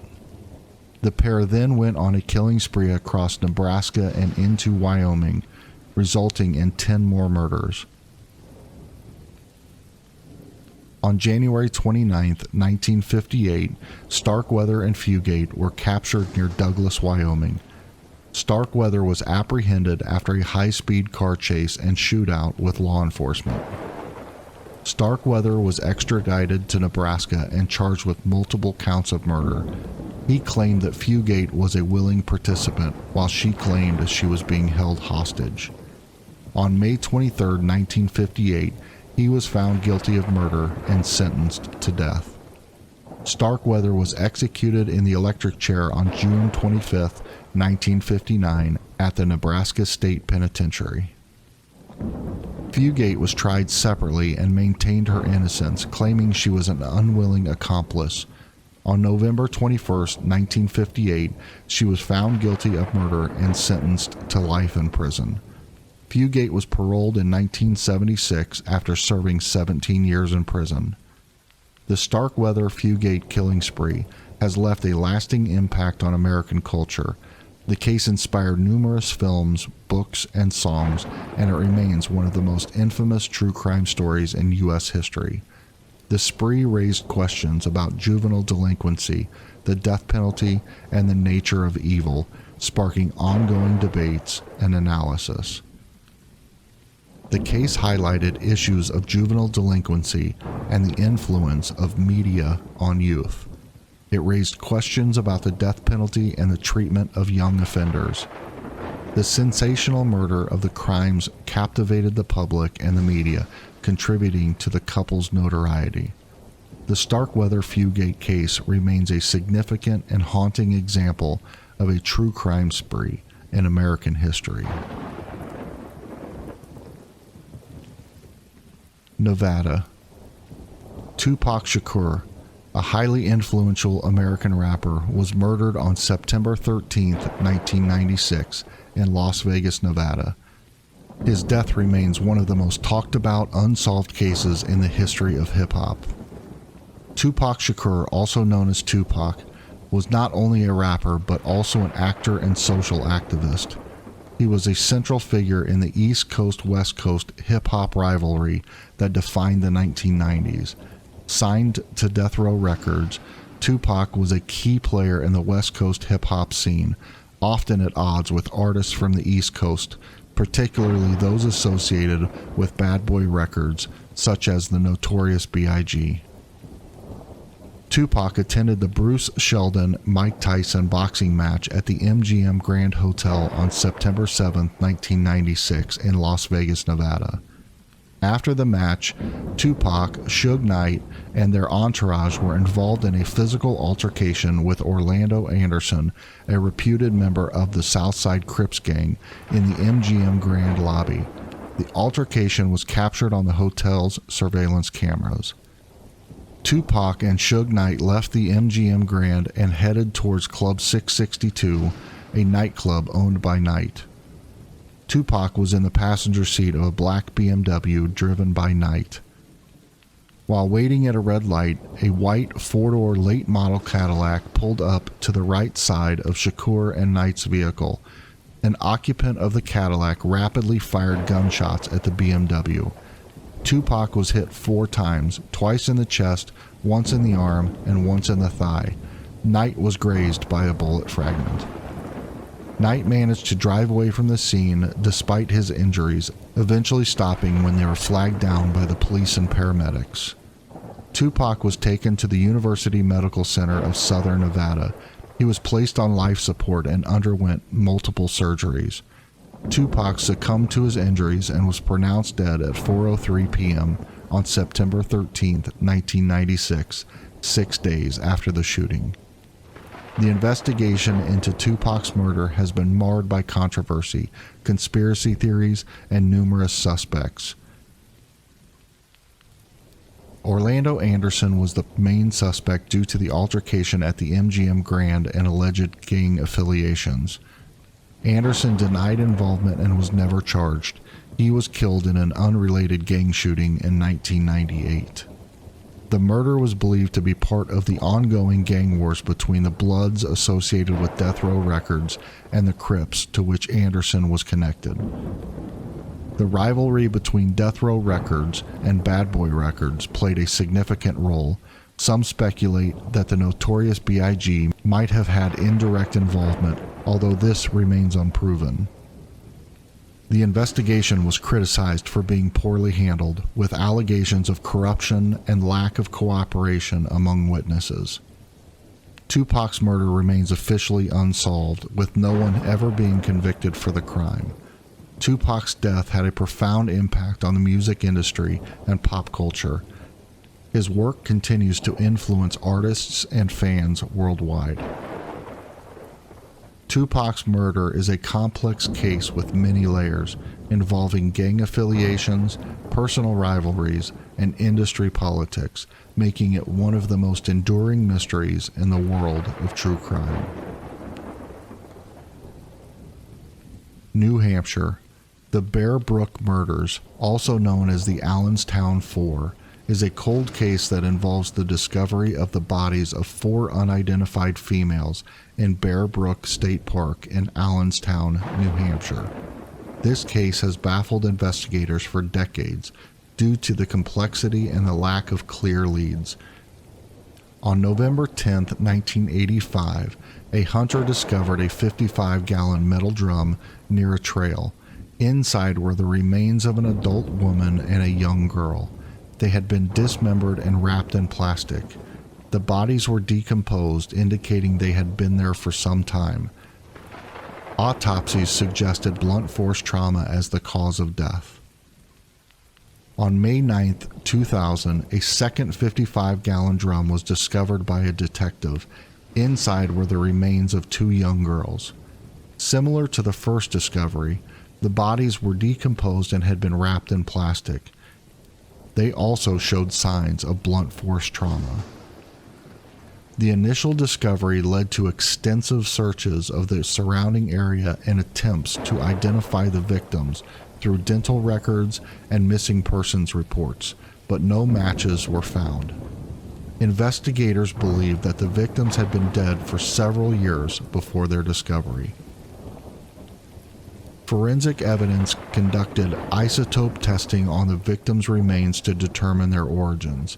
The tests suggested that the victims had spent time in northeastern United States, particularly in New Hampshire or nearby states. DNA testing revealed that the adult women and 2 of the children were maternally related, mother and daughters. The 4th victim, another young girl, was not biologically related to the other 3. Further advances in DNA technology in the 2010s, including genealogical DNA testing, provided more insights. The testing indicated potential family connections, but still did not lead to positive identifications. In 2017, authorities announced they had identified Terry Rasmussen, a convicted murderer, as the prime suspect in the Bear Brook murders. Rasmussen was a drifter with a history of using multiple aliases. He had been convicted in California for the murder of his girlfriend and had also been linked to other disappearances and murders across the country. Among his aliases were Robert Bob Evans, Curtis Kimball, Gordon Jensen, and Larry Vanner. DNA evidence connected Rasmussen to the Allenstown victims. It was determined that he was the biological father of the unidentified girl who was not related to the other 3 victims. This relation provided a significant lead but did not fully solve the mystery of the victims' identities. Despite the identification of Rasmussen as the killer, the identities of the adult women and the 3 children remained unknown for years. Investigators continued to use advances in DNA technology and genealogy to try to identify the victims. The case has been covered extensively in the media, including the Bear Brook podcast by New Hampshire Public Radio, which brought renewed attention to the case and the investigation efforts.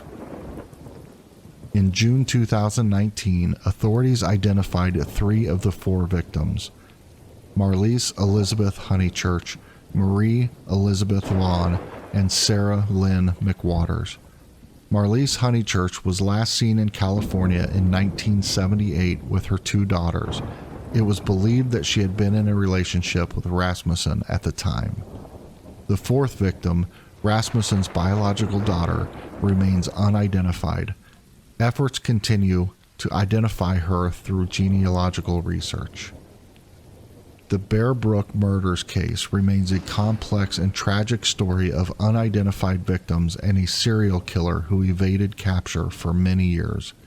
The identification of the victims and the connection to Terry Rasmussen brought some closure to the families, but left many questions unanswered, particularly regarding the identity of Rasmussen's daughter and the full extent of his crimes. The case highlights the importance of forensic advancements and the persistence of investigators in solving cold cases. New Jersey. The John List family murders refers to the chilling case of familial homicide committed by John List, who methodically killed his wife, mother, and 3 children in their Westfield, New Jersey home on November 9, 1971. The case is particularly notorious due to the meticulous planning, the length of time the List evaded capture, and the shocking reasons behind the murders. John List methodically shot each family member with a 9mm semi-automatic handgun and a .22 caliber revolver. He began with his wife Helen, shooting her in the back of the head as she drank her morning coffee. He then killed his mother, Alma, by shooting her above her left eye. Following these murders, List waited for his children to return home from school. When Patricia and Frederick arrived, he shot them each in the back of the head. Later, he drove to watch his son's soccer game, brought him home, and shot him in the chest and face. John List planned the murders to minimize immediate detection. He wrote letters to his children's schools and part-time jobs, claiming the family would be on an extended vacation. He also halted milk, mail, and newspaper deliveries. List arranged the bodies of his wife and children in sleeping bags in the ballroom floor and left a detailed confession letter to his pastor, explaining his financial troubles and his belief that killing his family would ensure their souls would go to heaven. After the murders, List cleaned up, turned off the lights, and left the house, eventually assuming a new identity as Robert P. Clark. He started a new life in Denver, Colorado, remarried, and became a respected member of the community. List evaded capture for nearly 18 years. The case grew cold until 1989 when the television program America's Most Wanted aired a segment on the List murders. The program featured a clay bust of List, aged to show what he might look like after 18 years. A former neighbor in Denver recognized the likeness and contacted authorities. List was arrested on June 1, 1989, and extradited to New Jersey. During his trial, he claimed financial hardship and a fear that his family was straying from their faith as his motives for the murder. Despite his defense, he was convicted on 5 counts of first-degree murder and sentenced to 5 consecutive life terms in prison without the possibility of parole. John List was a deeply religious man and believed that by killing his family, he could save them from the perceived indignities of poverty and spiritual corruption. His rigid beliefs and inability to cope with failure led him to this drastic decision. Psychologists who studied the case described List as a narcissistic individual with obsessive-compulsive traits who saw no other way out of his financial and personal crises. The List family murders remain a poignant reminder of the potential for hidden darkness within seemingly ordinary lives. The case has inspired books, movies, and numerous true crime documentaries reflecting society's enduring fascination with the complexities of the human psyche and the extremities of criminal behavior. New Mexico. The murder of Gurley Chu Hassenkoff is a notable true crime case that occurred in Albuquerque, New Mexico in 1999. The case is complex and involves a mix of bizarre elements, including conspiracy theories, allegations of extraterrestrial involvement, and a cast of unusual characters. Gurley Chu Hassenkoff was born in Malaysia and moved to the United States after marrying Daisy Ann Hassenkoff in 1992. She worked as a bank teller in Albuquerque, New Mexico. Born Armand Chavez, Damien Hassenkoff was a con man who claimed to be a geneticist and a doctor, though he held no legitimate medical degrees. He was known for his extravagant stories, including claims of having developed a cure for cancer and being involved in secret government projects. On September 9, 1999, Gurley Chu Hassenkoff failed to show up for work at the bank. Concerned colleagues reported her missing.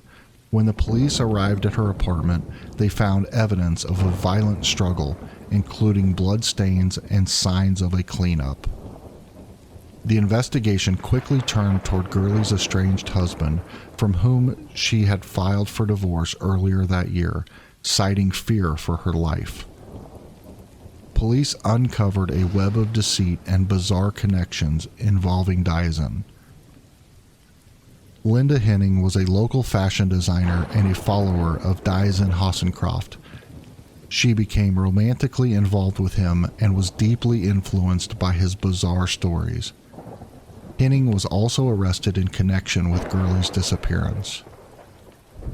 An associate of Dyson, Bill Miller, was implicated as an accomplice. He had connections with both Dyson and Henning and was involved in the conspiracy. The case took a strange turn when investigators uncovered Dyson's claims about extraterrestrials and secret government projects. He had convinced Henning and others that he was involved in a grand conspiracy and that Gurley was part of a threat that needed to be eliminated. In January 2002, Dyson Hassenkoff pled guilty to the first-degree murder and was sentenced to life in prison without the possibility of parole. He admitted to orchestrating Gurley's murder, but did not provide details on the actual killing. Henning went to trial in 2003, where she was found guilty of first-degree murder, kidnapping, conspiracy to commit kidnapping, and several other charges. She was sentenced to 73 years in prison. During her trial, bizarre testimony and evidence were presented, including her beliefs in Dyson's conspiracy theories. Miller's involvement remained murky, and he was never charged with murder. He faced charges related to tampering with evidence and conspiracy, but received a relatively lighter sentence compared to Henning. Gurley Chu Hassenkoff's body was never found, and her exact cause of death remains unknown. The case continues to intrigue and disturb due to its unusual elements and the charismatic, manipulative personality of Dyson Hassenkoff. The mix of true crime with elements of science fiction and conspiracy theories makes it a particularly unique case in the annals of criminal history. New York. The Son of Sam is a notorious true crime case that revolves around the serial killer David Berkowitz, who terrorized New York City from 1976 to 1977. Berkowitz, also known as the .44 caliber killer, was responsible for a series of shootings that left 6 people dead and 7 others wounded. David Berkowitz was born Richard David Falco on June 1, 1953 in Brooklyn, New York.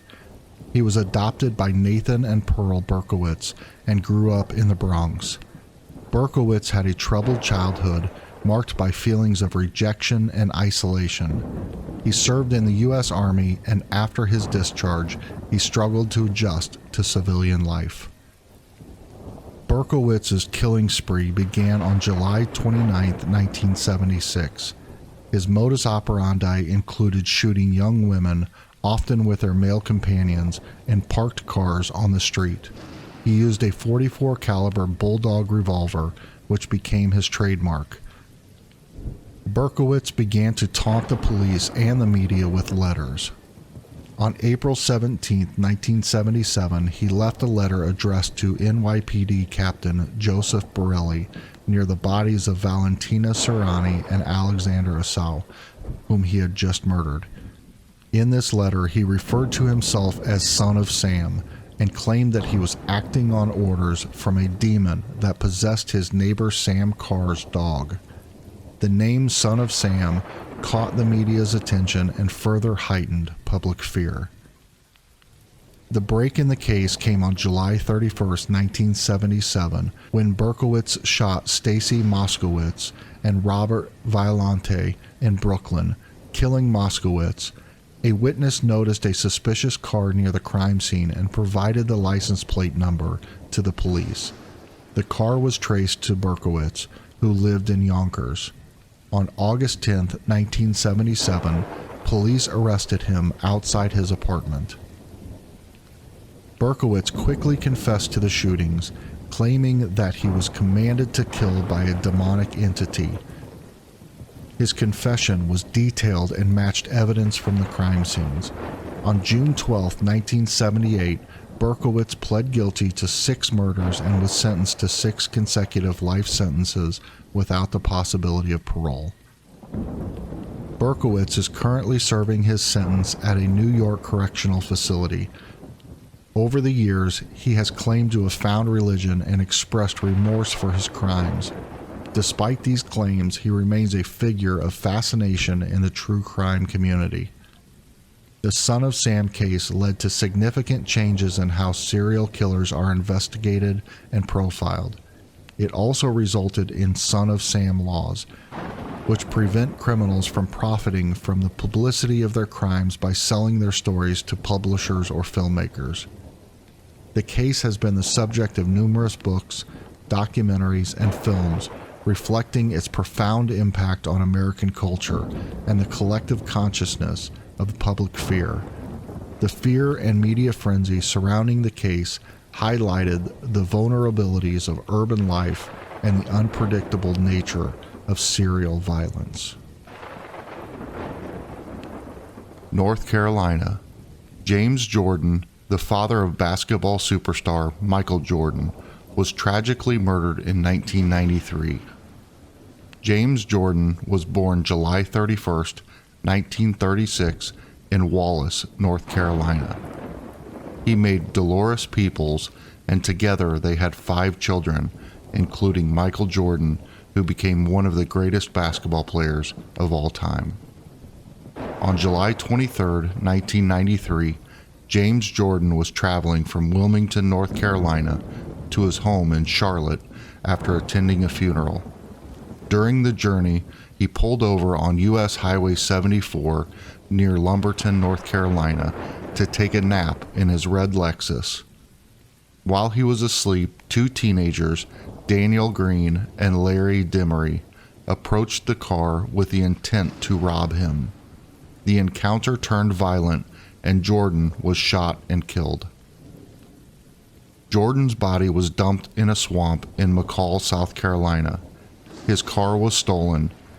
His body was found 11 days later on August 3, 1993, but it was so badly decomposed that it took several days to identify it. His car was found stripped and abandoned in Fayetteville, North Carolina. Authorities identified Jordan through dental records. The investigation into James Jordan's murder was intensive and highly publicized due to his connection to Michael Jordan. Evidence, including a call made from Jordan's car phone and fingerprints found in the car, led authorities to Green and Demery.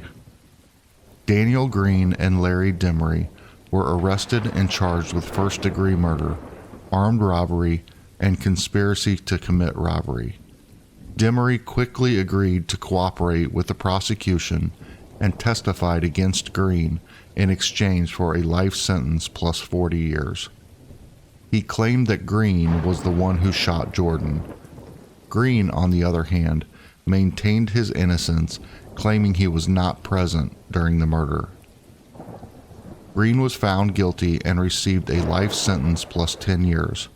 The case was bolstered by Demery's testimony and physical evidence, including the gun used in the murder. Michael Jordan, who was deeply affected by his father's murder, retired from basketball shortly thereafter the trial concluded, though he later returned to the NBA.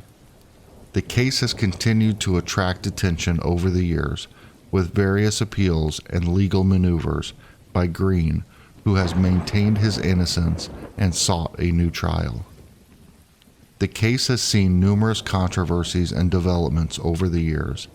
Green's supporters argue that his conviction was based on flawed evidence and unreliable testimony. They claim that there were inconsistencies in Demery's statements and procedural errors during the investigation and trial. In 2020, a judge ordered a review of Green's case, citing concerns over potential mishandling of evidence and ineffective legal representation. The review is ongoing, and Green continues to seek exoneration. The murder of James Jordan was a tragic event that not only affected the Jordan family, but also captured national attention. It highlighted issues of violence and crime and had a profound impact on Michael Jordan's life and career. The case remains a poignant reminder of the random and senseless nature of some violent crimes and the lasting impact they have on victims' families and communities. North Dakota. The murder of Savannah LaFontaine Graywind is a tragic and harrowing case that took place in 2017 in Fargo, North Dakota. It drew significant national attention due to the brutal nature of the crime and the circumstances surrounding it. Savannah LaFontaine Graywind, a 22-year-old member of the Spirit Lake tribe, was 8 months pregnant at the time of her death. She lived in Fargo with her family and was preparing to welcome her first child with her boyfriend, Ashton Matheny. On August 19, 2017, Savannah was reported missing by her family after she failed to return home from visiting a neighbor's apartment in the same building. The neighbor, Brooke Lynn Cruz, had asked Savannah to come over and help her with a sewing project. For days, there was no sign of Savannah. Law enforcement and the community conducted extensive searches. On August 24th, Cruz and her boyfriend, William Henry Hone, were arrested after police found a newborn baby girl in their apartment. The couple initially claimed the baby was theirs, but it was soon confirmed to be Savannah's child. On August 27th, Savannah's body was discovered in the Red River, wrapped in plastic and duct tape. An autopsy revealed that she had been murdered by homicidal violence. The investigation revealed a horrifying plan by Cruz and Hone.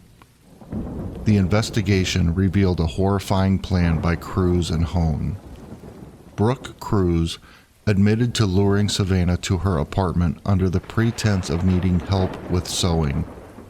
Once Savannah was inside, Cruz attacked her. Cruz testified that she performed a crude C-section on Savannah, cutting her open to remove the baby. The exact cause of Savannah's death is not fully clear, but it involved significant violence and blood loss. William Hone claimed that he arrived home to find Cruz cleaning up the crime scene and a newborn baby in the apartment. He admitted to helping Cruz dispose of Savannah's body, wrapping it in plastic and duct tape, and then placing it in a dresser before dumping it in the Red River. In December 2017, Cruz pled guilty to conspiracy to commit kidnapping and murder, as well as providing false information to law enforcement. She was sentenced to life in prison without the possibility of parole. Hone faced trial in September 2018. He was found guilty of kidnapping, but was acquitted of conspiracy to commit murder. He received a life sentence with a possibility of parole for the kidnapping charge. The case brought significant attention to the issue of violence against Native American women, a problem often overlooked and underreported. Savannah's murder led to legislative action, including the introduction of Savannah's Act by U.S. Senator Heidi Heitkamp. This act seemed to improve data collection, coordination, and response regarding crimes against Native Americans, particularly women and girls. Savannah's family and community continue to honor her memory, advocating for justice and raising awareness about the ongoing crisis of missing and murdered Indigenous women. The case remains a stark reminder of the brutality that can be inflicted upon vulnerable individuals and the importance of continued efforts to protect and seek justice for marginalized communities. Ohio. The Cleveland Strangler, also known as Anthony Sowell, is an American serial killer convicted of the murders of 11 women in Cleveland, Ohio. His crimes were discovered in 2009, leading to a highly publicized investigation and trial. Anthony Sowell, born August 19, 1959, had a troubled upbringing marked by allegations of physical and abuse within his family. He served in the U.S. Marine Corps from 1978 to 1985, receiving an honorable discharge. Sowell had a prior conviction for attempted in 1989, for which he served 15 years in prison. In September 2009, a woman reported to the police that Sowell had abused her at his home. This prompted a search warrant for his residence. On October 29, 2009, Cleveland police searched Sowell's home at 12205 Imperial Avenue. They discovered 2 bodies in the living room and subsequently found more bodies buried in shallow graves in the basement and backyard. In total, the remains of 11 women were discovered. The women had been strangled, and their bodies were in various states of decomposition. Most of the victims were African American women who lived in Sowell's neighborhood. Many had struggled with drug addiction or were known to frequent the area where Sowell lived. Anthony Sowell was arrested on October 31, 2009. He initially pled not guilty by reason of insanity, but later changed his plea to not guilty. The trial began on June 6, 2011. The prosecution presented evidence of Sowell's DNA on several of the victims, along with testimonies from surviving victims who recounted their assaults. Sowell did not testify in his defense.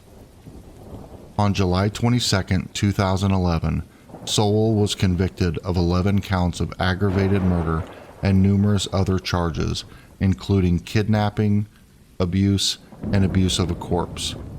He was sentenced to death on August 10, 2011. The discovery of the bodies and the extent of Sowell's crimes shocked the Cleveland community and highlighted systemic issues within law enforcement and community services, particularly regarding the handling of missing person cases and the plight of marginalized individuals. Sowell's legal team filed several appeals against his conviction and death sentence, but these were denied. The case has been the subject of numerous documentaries, books, and media reports, contributing to ongoing discussions about violence against women, systemic neglect, and the challenges faced by vulnerable populations. The Cleveland Strangler case is a stark reminder of the importance of community vigilance, adequate policing, and support systems for at-risk individuals. Oklahoma. The Oklahoma City bombing, a significant event in American history, occurred on April 19, 1995, and remains one of the deadliest acts of domestic terrorism in U.S. history.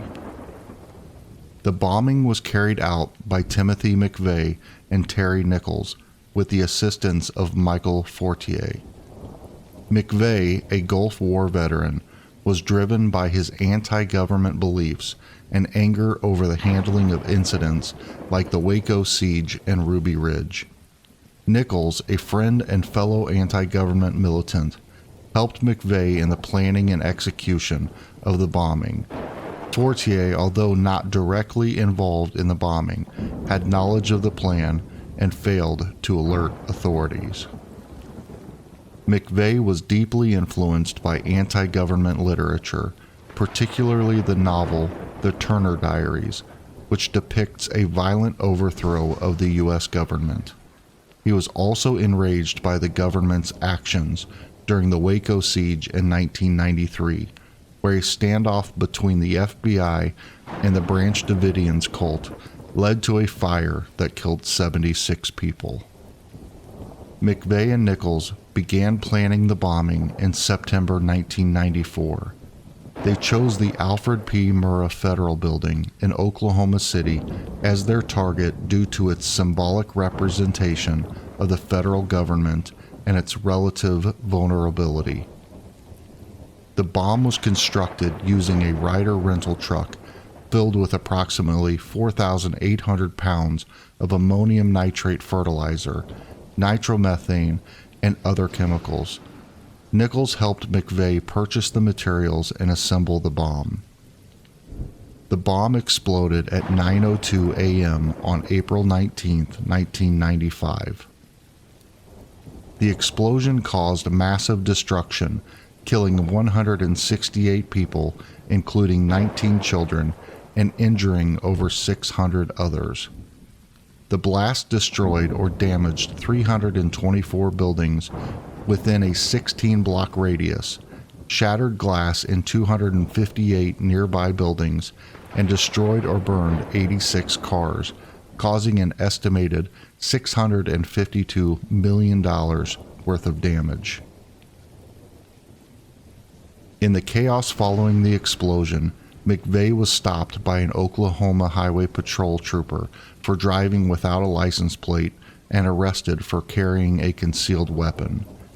Fingerprints and other forensic evidence quickly linked McVeigh and Nichols to the bombing. Witnesses had seen McVeigh near the Ryder truck before the explosion, and rental records connected him to the vehicle. Nichols turned himself in to police in Harrington, Kansas, 2 days after the bombing. McVeigh was charged with multiple counts of murder and conspiracy. His trial began in April 1997. In June 1997, he was found guilty on all counts and was sentenced to death.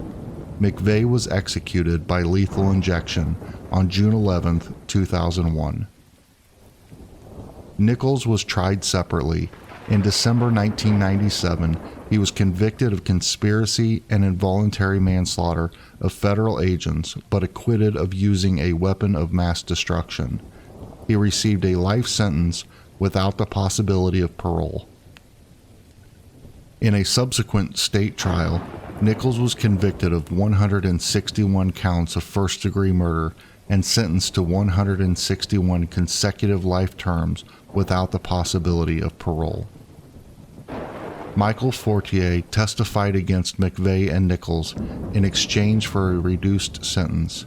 He was sentenced to 12 years in prison and fined $75,000 for failing to warn authorities about the bombing. He was released from prison in January 2006. The Oklahoma City National Memorial and Museum was established at the site of the Murrah Federal Building to honor the victims, survivors, and rescuers. The memorial includes the field of empty chairs representing each person who died in the bombing, the survivor tree, and the reflecting pool. The bombing led to changes in U.S. law, including the Anti-Terrorism and Effective Death Penalty Act of 1996, which aimed to deter future terrorist acts and streamline the process of executing death row inmates convicted of terrorism. The attack heightened awareness of domestic terrorism and led to increased security measures at federal buildings and other potential targets across the country. The Oklahoma City bombing remains a stark reminder of the dangers posed by domestic terrorism and the impact of extremist ideologies. The event continues to influence counterterrorism policies and efforts to prevent similar attacks in the future. Oregon. The murder of Kaylee Sawyer is a tragic true crime case that took place in Bend, Oregon in July 2016. Kaylee Sawyer was a 23-year-old woman who was murdered by Edwin Laura, a security guard at Central Oregon Community College. Kaylee Sawyer was a recent graduate from COCC and was working as a dental assistant. On the night of July 23, 2016, she attended a bachelorette party and later had an argument with her boyfriend, Cameron Reimhofer. She left their apartment around 1 a.m. and was not seen alive again. When Kaylee did not return home and did not show up for work, her family and boyfriend became concerned. Her disappearance was reported to the police on July 24, 2016. A search effort began immediately. Edwin Laura, a security guard at COCC, abducted Kaylee Sawyer in the early hours of July 24th. He later confessed to kidnapping, assaulting, and murdering her. Laura took advantage of his position as a security guard, wearing his uniform to gain her trust. He forced her into his vehicle where the assault and murder occurred. He then disposed of her body near Redmond, Oregon. After committing the crime, Laura fled Bend and began a multi-state crime spree. He kidnapped a woman in Salem, Oregon, and forced her to drive him to California. During this time, he committed additional crimes, including a shooting in Eureka, California, which resulted in the injury of a person. Laura was eventually captured in Weaverville, California, after a high-speed chase with police. He was arrested and later confessed to the murder of Kaylee Sawyer. Laura provided details about the crime and led authorities to her body.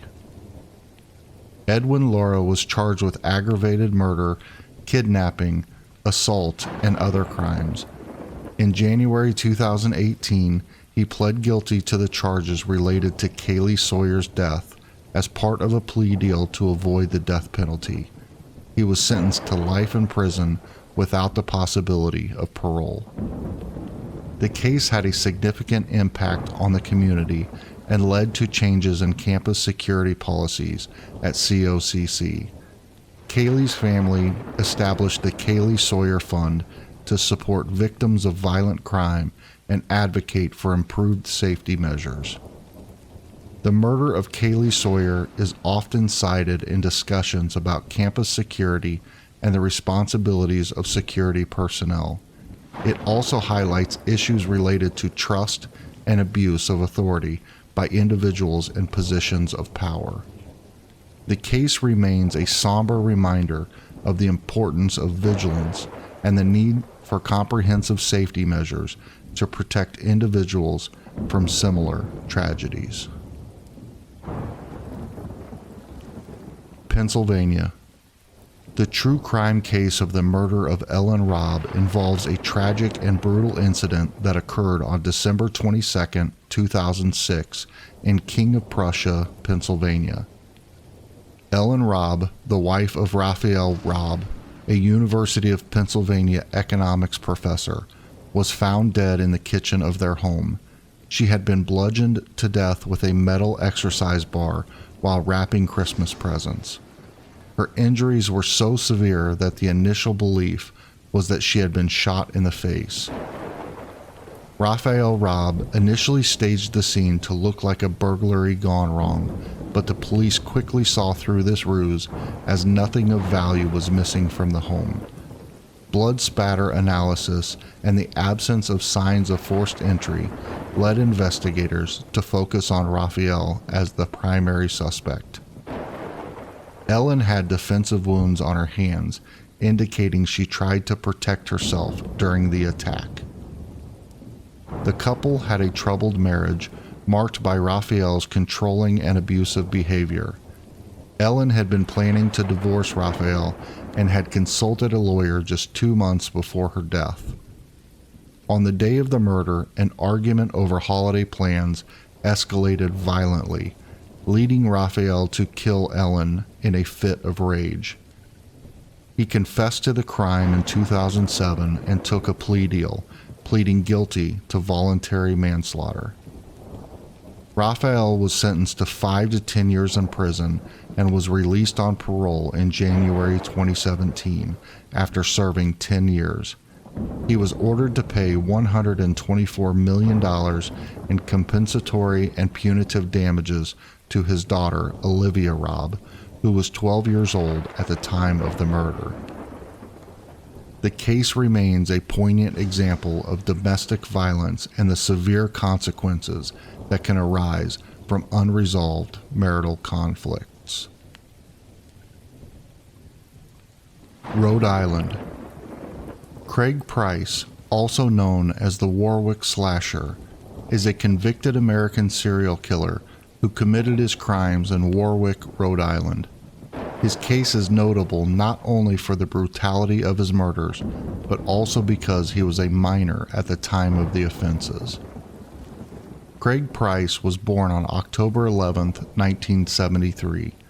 He grew up in a seemingly normal household in Warwick, Rhode Island.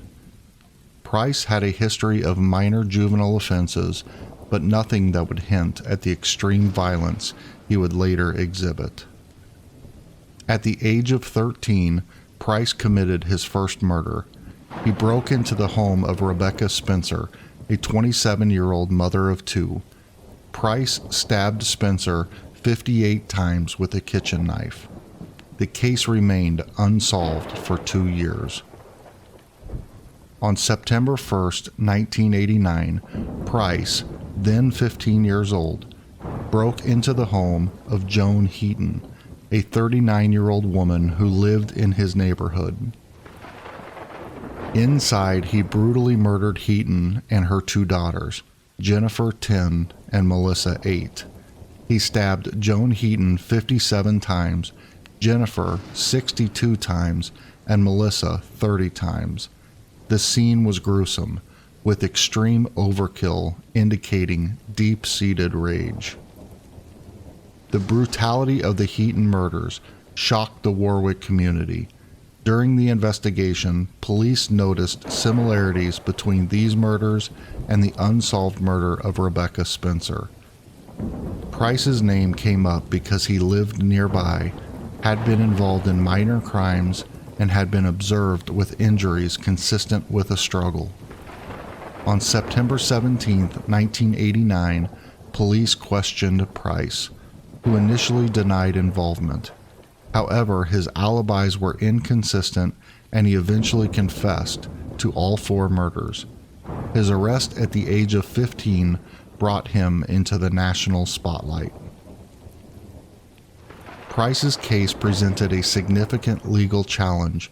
Because he was a minor, he could only be held until his 21st birthday under Rhode Island law at the time.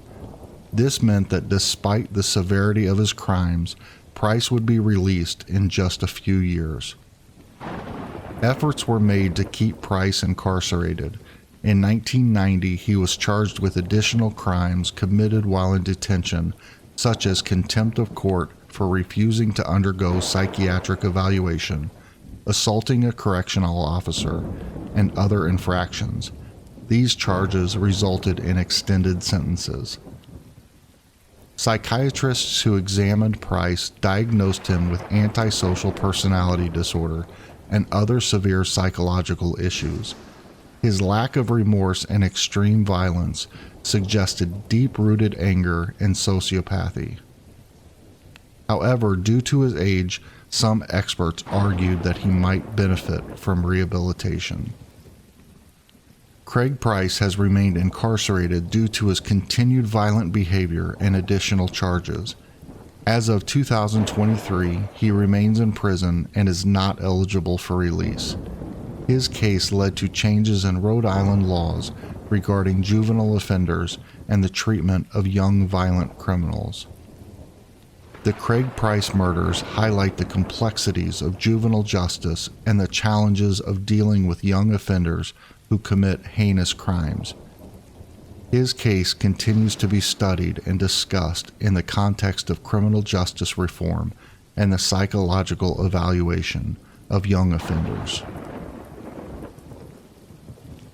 South Carolina. The Susan Smith case is a tragic and well-known true crime incident that occurred in Union, South Carolina in 1994. Susan Lee Smith was born on September 26, 1971 in Union, South Carolina. She had a troubled upbringing, including her parents' divorce when she was 7 and her father's self-murder when she was 6. These early traumatic events were compounded by allegations of abuse by her stepfather. On October 25, 1994, Susan Smith reported to police that an African American man had hijacked her car with her 2 young sons, Michael, 3 years old, and Alexander, 14 months old, still inside. She claimed the carjacking occurred at a red light at Monarch Mills, a location in Union. For 9 days, Smith made public pleas for the return of her children. The case gained national attention, and a massive search operation was launched involving local, state, and federal law enforcement agencies. On November 3, 1994, Susan Smith confessed to having fabricated the carjacking story. In a shocking revelation, she admitted to having driven her car to John D. Long Lake, strapping her children into the car seats and letting the car roll into the lake, where it submerged, drowning the boys.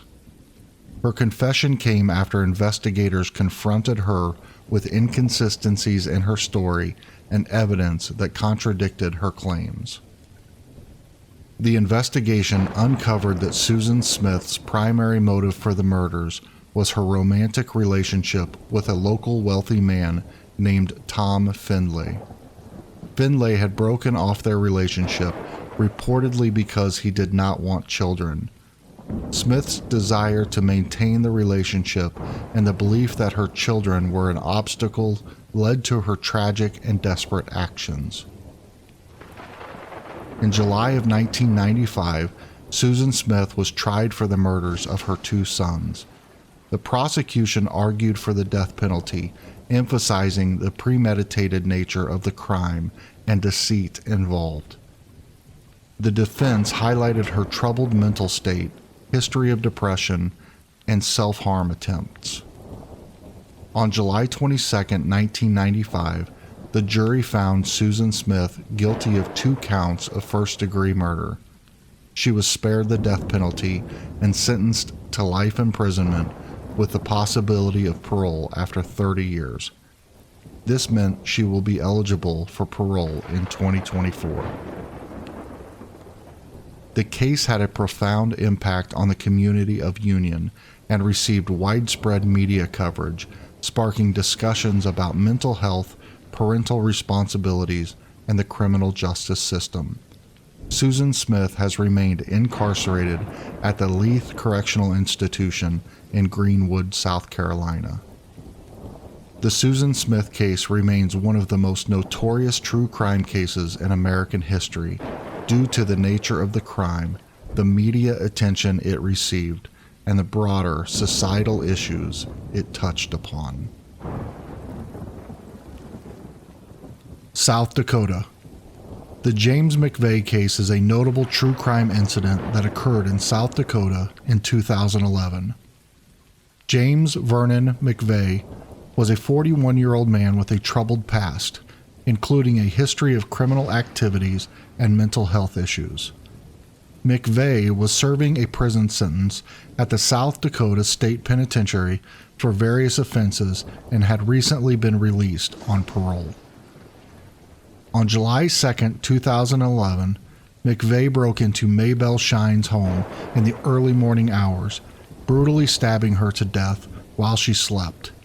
He then stole her car, money, and credit cards, intending to use these resources to travel to Washington, D.C., where he planned to assassinate President Barack Obama. Shine's body was discovered later that morning by her family, who immediately alerted the authorities. A nationwide manhunt was launched utilizing information from the stolen vehicle and credit card transactions to track McVeigh. McVeigh was apprehended the following day, July 3, 2011, in Madison, Wisconsin, after being spotted driving Shine's stolen car. He was arrested without incident and extradited back to South Dakota. McVeigh was charged with first-degree murder, burglary, and grand theft. During the trial, McVeigh pled guilty to the charges, admitting his intent to kill Shine as part of a larger plan to assassinate the president. His defense team highlighted his long history of mental illness, including schizophrenia, arguing for leniency based on his psychological state. Despite these arguments, McVeigh was found guilty and sentenced to death in November 2012. The case went through various appeals and legal proceedings, with McVeigh's mental health being a central issue. McVeigh was sentenced to death and placed on death row. However, his mental health issues continued to be a point of contention in the legal system. On April 11, 2014, James McVeigh was found dead in his prison cell from an apparent self-murder. This brought an abrupt end to the legal battles surrounding his case. The case highlighted issues related to the criminal justice system's handling of mental ill offenders, the application of the death penalty, and the need for better mental health care within and outside the prison system. The James McVeigh case remains a significant and tragic event in South Dakota's recent criminal history, illustrating the complex interplay between mental illness and violent crime, as well as the challenges faced by the legal system in addressing these issues. Tennessee. The Holly Bobo case is a tragic and complex true crime story that captured national attention in the United States. Holly Bobo, a 20-year-old nursing student from Darden, Tennessee, went missing on April 13, 2011.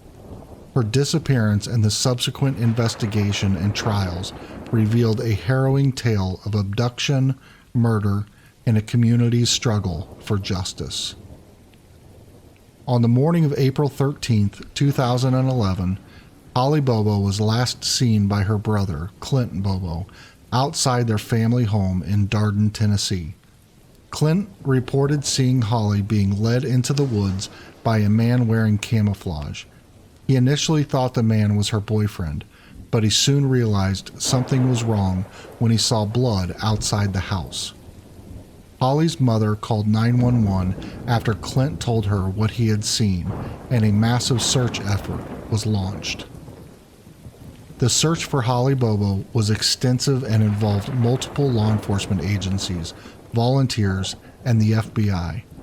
Despite these efforts, Holly remained missing for years. During the investigation, several individuals were questioned and arrested, but it wasn't until 2014 that significant breakthroughs were made.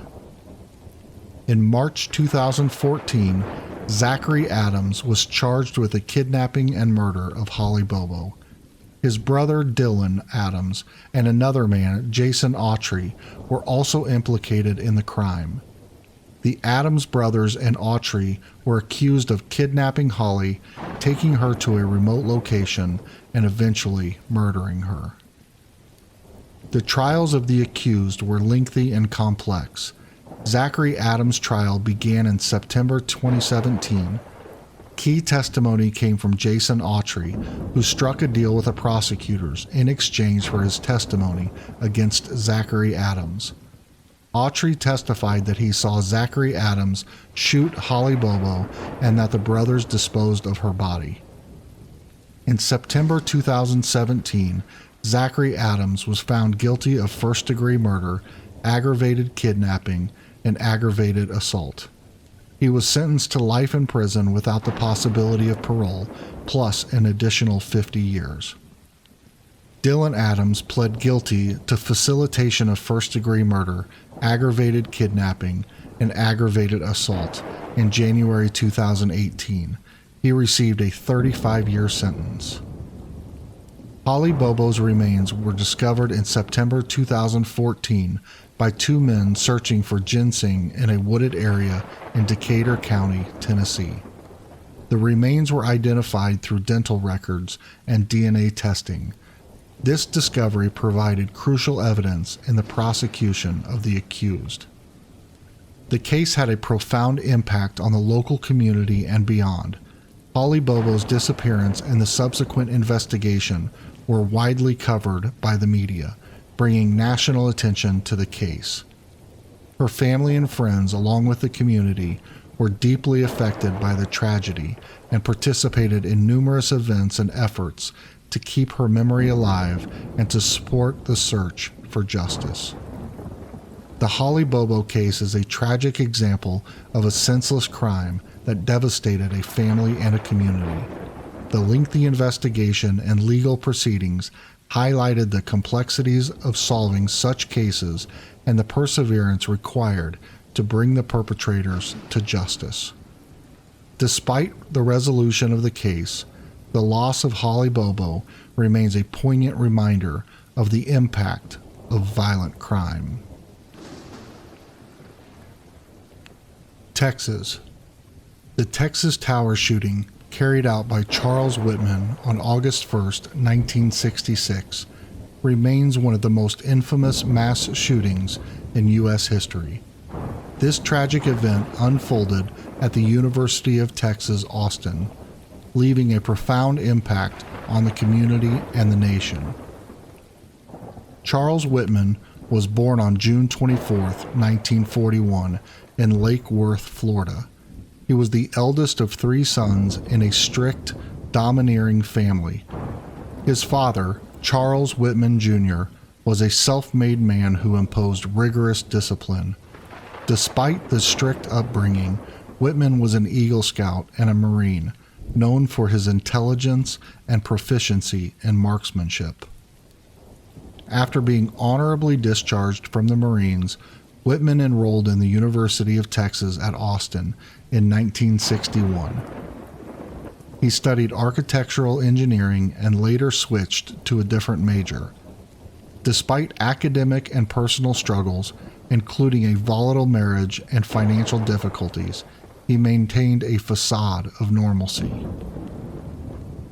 In the months leading up to the shooting, Whitman experienced severe psychological distress. He sought help from the university's mental health center, expressing concerns about his violent impulses and irrational thoughts. He even noted his desire to go up on the tower with a deer rifle and start shooting people. Despite these alarming statements, no decisive action was taken to intervene.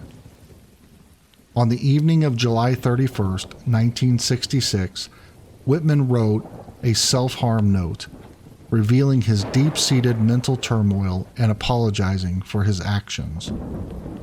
He detailed his intent to kill his mother and wife to spare them from what he perceived as the inevitable suffering.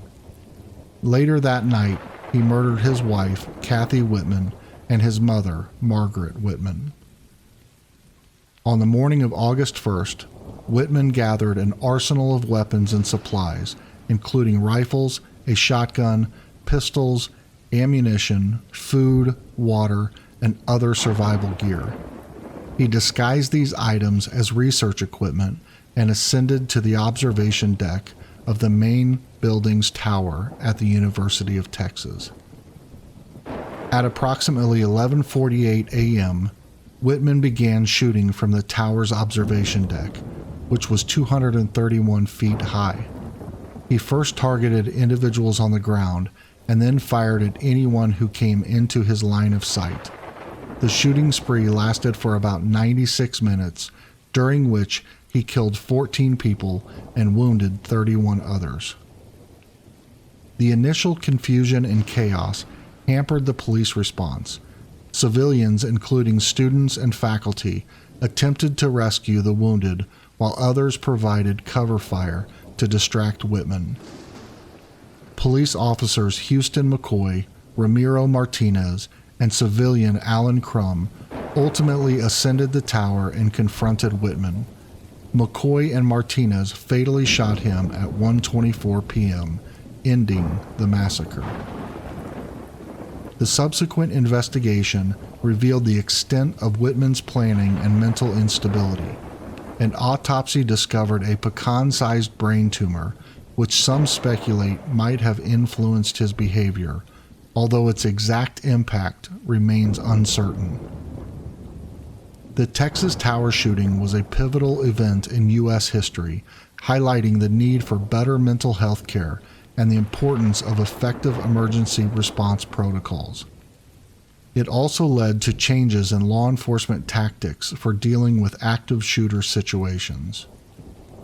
The victims are remembered through various memorials and tributes, including plaques and annual commemorations at the University of Texas. The event also spurred discussions on gun control, mental health, and public safety, issues that continue to resonate today. The Texas Tower shooting remains a tragic reminder of the devastating impact of untreated mental illness and the importance of vigilance and preparedness in preventing such atrocities. Utah.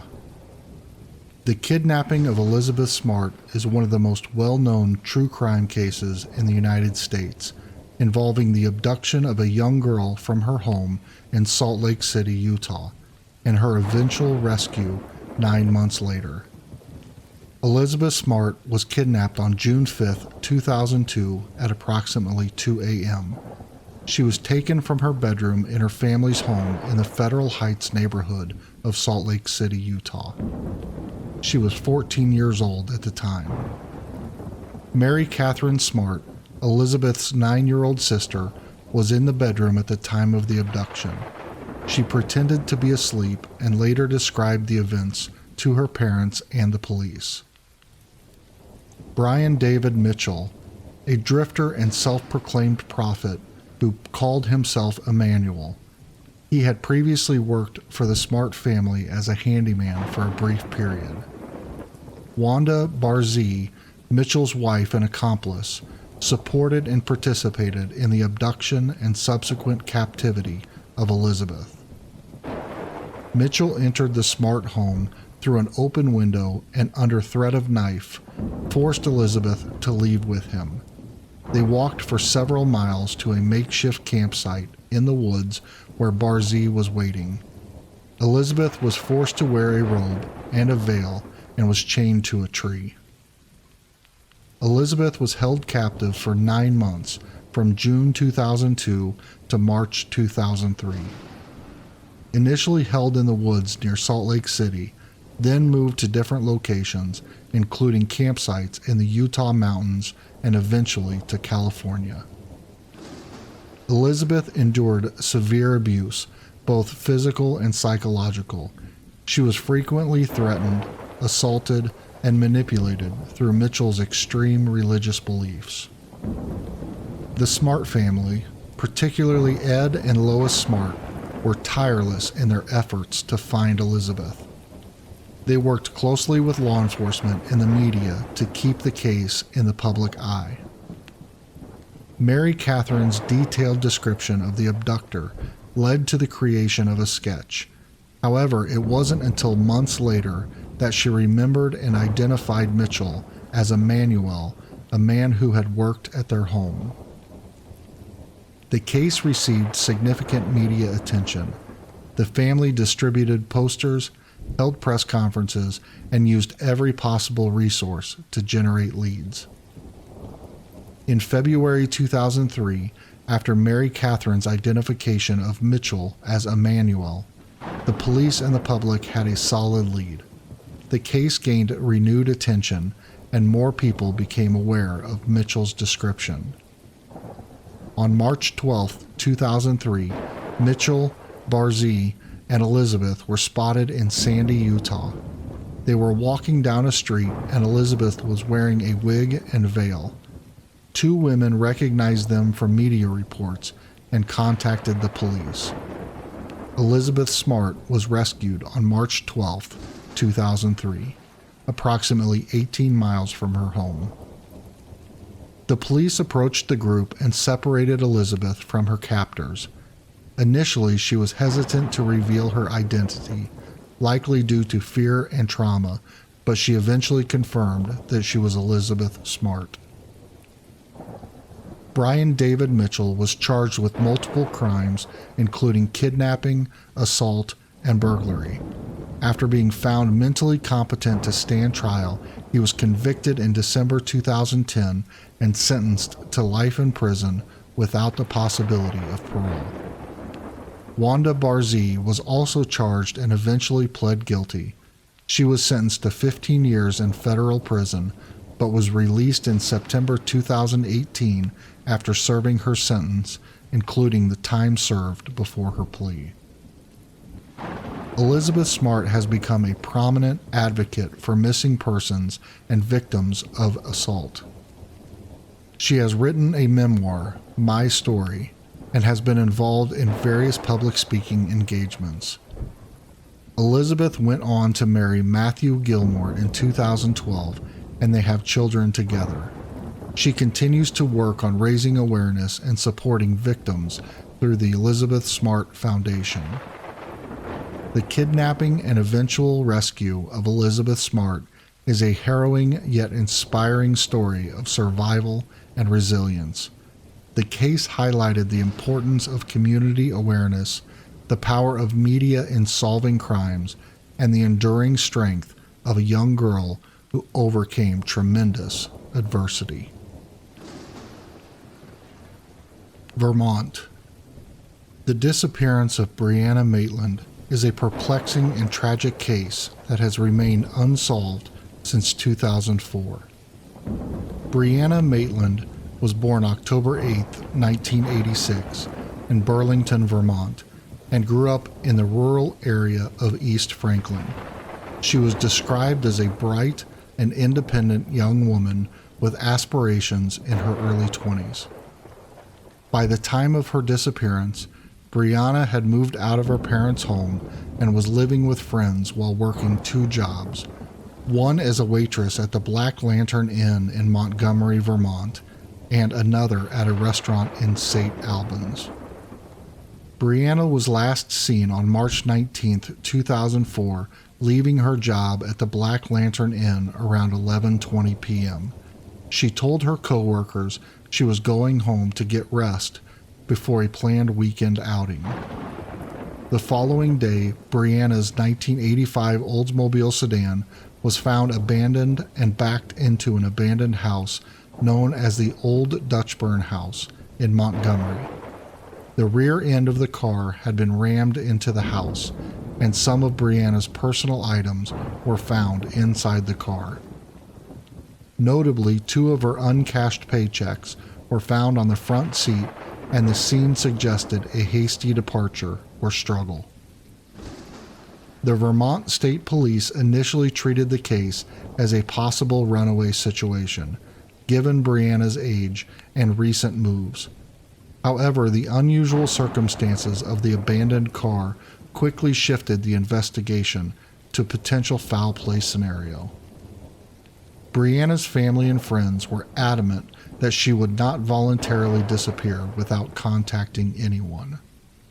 Extensive searches were conducted in the surrounding areas, including the use of search dogs, but no significant evidence was found. Several people reported seeing Brianna's car the night of her disappearance, but no credible leads emerged from these accounts. Various theories emerged, including the possibility of a drug-related incident, as Brianna was known to have acquaintances involved in drug activities. Another theory suggests that she might have been abducted by someone she knew or by a stranger. Over the years, the case has remained open, with periodic renewals of public interest and investigation efforts. In 2007, the Vermont State Police announced that they had collected DNA evidence from Brianna's car. However, they have not disclosed any findings or connections made from this evidence. The case has been featured on several crime shows and documentaries, which have helped keep it in the public eye. In 2022, renewed efforts in technological advancements and forensic analysis were employed to re-examine the evidence. However, no breakthrough has been reported. Brianna Maitland's disappearance has deeply affected her family, friends, and the community. Her parents have remained vocal and active in the search for answers, keeping her memory alive and advocating for continued investigation. The disappearance of Brianna Maitland remains a haunting mystery. Despite years of investigation, numerous theories, and continued public interest, her whereabouts and the circumstances surrounding her disappearance are still unknown. The case continues to be an active investigation, with law enforcement and her family hoping for new information that could finally bring closure. Virginia. The Farmville murders refer to a quadruple homicide that took place in Farmville, Virginia in September 2009. The case involved the brutal killings of Emma Niederbrock and her mother, Deborah Kelly, her father, Mark Niederbrock, and Emma's friend, Melanie Wells. The murders were committed by Richard McCroskey, a 20-year-old amateur horrorcore rapper from California. Emma Niederbrock, a 16-year-old high school student in Farmville, Virginia, was a fan of horrorcore music, a subgenre of hip-hop known for its violent and horror-themed lyrics. She connected with Richard McCroskey online through his shared interest. McCroskey, who used the stage name Psycho Sam, was part of the horrorcore community and often posted violent, graphic lyrics online. Emma's friend Melanie Wells, also interested in the horrorcore scene, traveled from West Virginia to attend a horrorcore music festival with Emma, her parents, and McCroskey. In September 2009, McCroskey traveled from his home in Castro Valley, California, to Virginia to meet Emma for the first time in person. He stayed at her family's home, where he met Emma's mother, Deborah Kelly, a professor of criminal justice, and her father, Mark Niederbrock, a local pastor. The group, including Melanie, attended the Strictly for the Wicked Horrorcore Music Festival in Michigan. After returning from the festival, tension seemed to build. It's speculated that Emma may have become uncomfortable around McCroskey, and there are indications that she may have wanted to end their friendship. This perceived rejection is thought to have fueled McCroskey's anger. On September 15th, McCroskey brutally murdered Emma, Melanie, Deborah Kelly, and Mark Niederbrock. The murders took place over 2 days. He used a maul, a heavy hammer-like tool, to bludgeon the victims to death in the family's home. The details indicate that he killed Emma and Melanie first, followed by Deborah and Mark Niederbrock. McCroskey remained in the home with the bodies for some time, even attempting to cover his tracks by using Deborah's car and Emma's cell phone to send deceptive messages. Eventually, McCroskey was apprehended at the Richmond International Airport after he attempted to flee Virginia. McCroskey was arrested and later confessed to the killings. In 2010, he pled guilty to the murders to avoid a potential death penalty sentence and received life in prison without the possibility of parole. The Farmville murders shocked the local community and raised awareness about the horrorcore music subculture and online interactions. The case also highlighted the dangers of meeting online acquaintances in person and underscored the importance of safety when engaging in online relationships. Washington. The Green River Killer is the nickname given to Gary Ridgway, an American serial killer responsible for the murders of at least 49 women, most of whom were adult workers in the state of Washington during the 1980s and 1990s. His actual number of victims is believed to be higher, possibly exceeding 90. Gary Leon Ridgway was born on February 18, 1949 in Salt Lake City, Utah. He had a troubled childhood marked by a difficult relationship with his domineering mother and bedwetting problem that she reportedly punished harshly. Ridgway's early years were also characterized by a lack of academic success and behavioral issues. Ridgway's killing spree began in 1982, and his method of operation was chillingly consistent.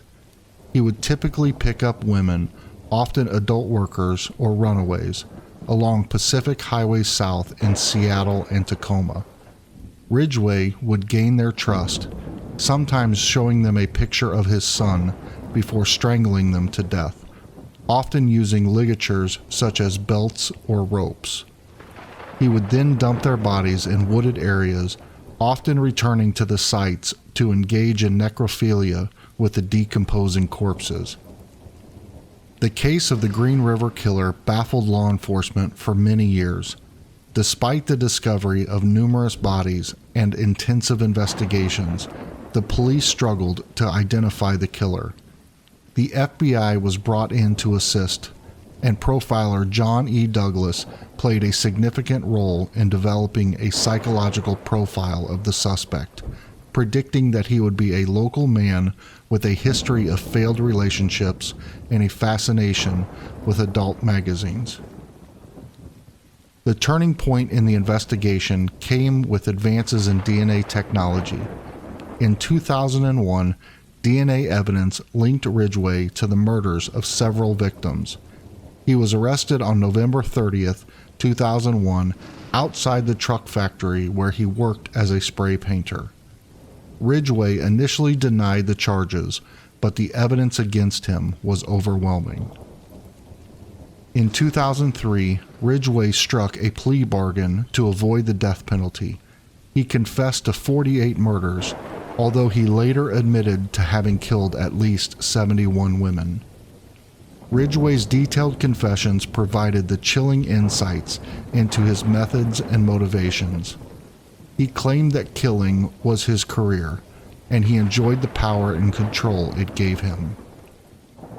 Gary Ridgway was sentenced to life in prison without the possibility of parole for each of the 48 counts of aggravated murder he confessed to. He is serving his sentence at the Washington State Penitentiary in Walla Walla. The case of the Green River Killer had a profound impact on the communities affected and on law enforcement practices.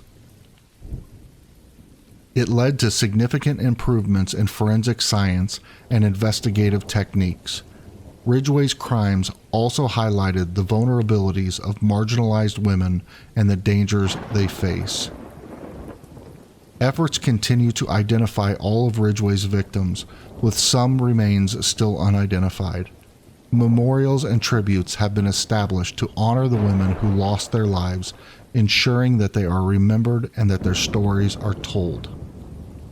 The case of the Green River Killer is one of the most notorious and disturbing in American criminal history. Gary Ridgway's ability to evade capture for nearly 2 decades underscores the challenges faced by law enforcement in tracking serial offenders. His eventual capture and confession brought a measure of justice for the victims and their families, but the scars of his crimes remain. West Virginia. The murder of Skylar Neese is a tragic true crime case that occurred in Star City, West Virginia in 2012. Skylar Annette Neese, a 16-year-old high school student, was murdered by her two best friends, Rachel Schoaf and Sheila Eddy. Skylar Neese was born on February 10, 1996, and was an only child. She was described as a bubbly and intelligent girl who had a bright future ahead of her.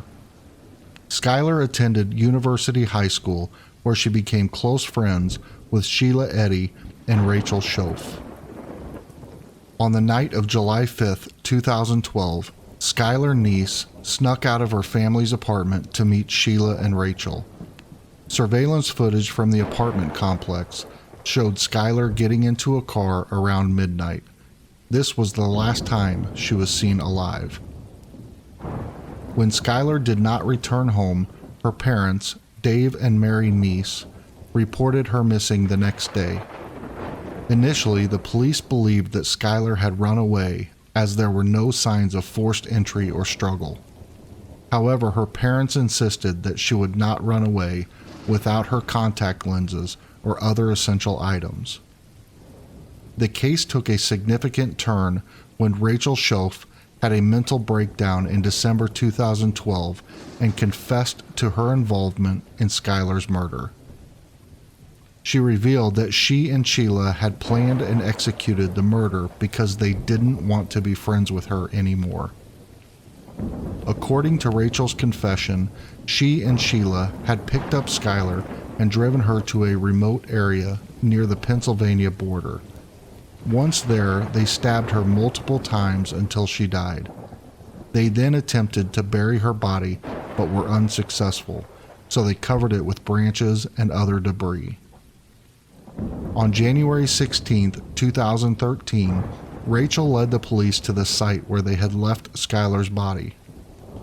Due to the decomposition, it was challenging to identify her remains initially, but dental records confirmed her identity. Rachel Schoaf pled guilty to second-degree murder in May 2013 and was sentenced to 30 years in prison. She expressed remorse for her actions during her sentence. Sheila Eddy, who initially maintained her innocence, eventually pled guilty to first-degree murder in January 2014 and was sentenced to life in prison with the possibility of parole after 15 years. The murder of Skylar Neese shocked the local community and gained national attention. It highlighted the dark side of teenage friendships and the potential for seemingly ordinary conflicts to escalate into violence. Skylar's parents have since advocated for changes in the laws regarding missing persons, resulting in Skylar's Law, which mandates an immediate Amber Alert for all missing children, not just those believed to be abducted. Skylar's story is a poignant reminder of the complexities of teenage relationships and the importance of vigilance in protecting young people from harm. Her tragic death continues to resonate with those who seek to understand and prevent such senseless acts of violence. Wisconsin. Ed Gain, also known as the Butcher of Plainfield, was an American criminal whose heinous acts of murder and grave robbing shocked the nation in the 1950s. His crimes inspired several iconic horror films, including Psycho, The Texas Chainsaw Massacre, and The Silence of the Lambs. Ed Gain was born on August 27, 1906, in La Crosse, Wisconsin, to George and Augusta Gain. He had an older brother, Harry. His mother was a domineering, fanatically religious woman who instilled in her sons a fear of women and sexuality. She isolated them from the outside world, teaching them that all women, except herself, were inherently evil. Gain's father died in 1940, and his brother Henry died under mysterious circumstances in 1944. Augusta died in 1945, leaving Gain utterly alone and devastated. After his mother's death, Gain lived alone on the family farm in Plainfield, Wisconsin. His isolation, combined with his unhealthy attachment to his mother, led him to retreat further into his fantasies. Gain began exhuming corpses from local cemeteries, bringing body parts back to his farm to fashion macabre trophies and keepsakes. He admitted to making at least 40 nocturnal visits to local cemeteries to exhume bodies, but only 10 of these were confirmed. Gain's first confirmed murder was Mary Hogan, a tavern owner, who disappeared in 1954. His second known victim was Bernice Warden, a hardware store owner, who disappeared on November 16, 1957. Gain was apprehended shortly after Warden's disappearance, as he was the last customer at her store. The disappearance of Bernice Warden led police to Gain's farm. Upon searching the property, they found Warden's decapitated body in a shed, hung upside down and dressed like a deer.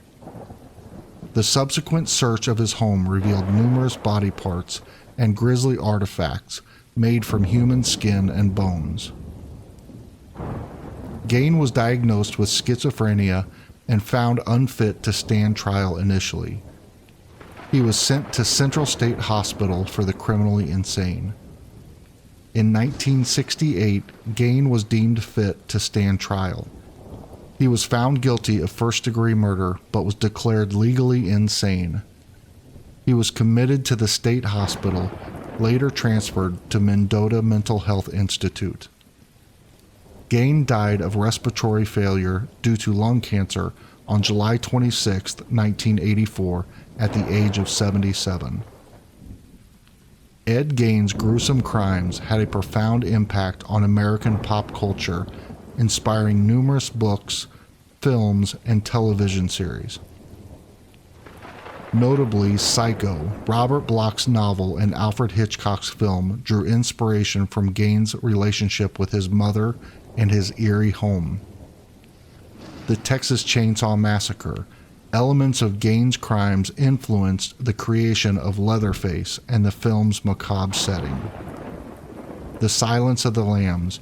The character of Buffalo Bill was partially inspired by Gain's practices of skinning his victims. Ed Gain's case remains one of the most notorious in the annals of American crime, illustrating the depths of human depravity and the profound psychological disturbances that can lead to such horrific acts.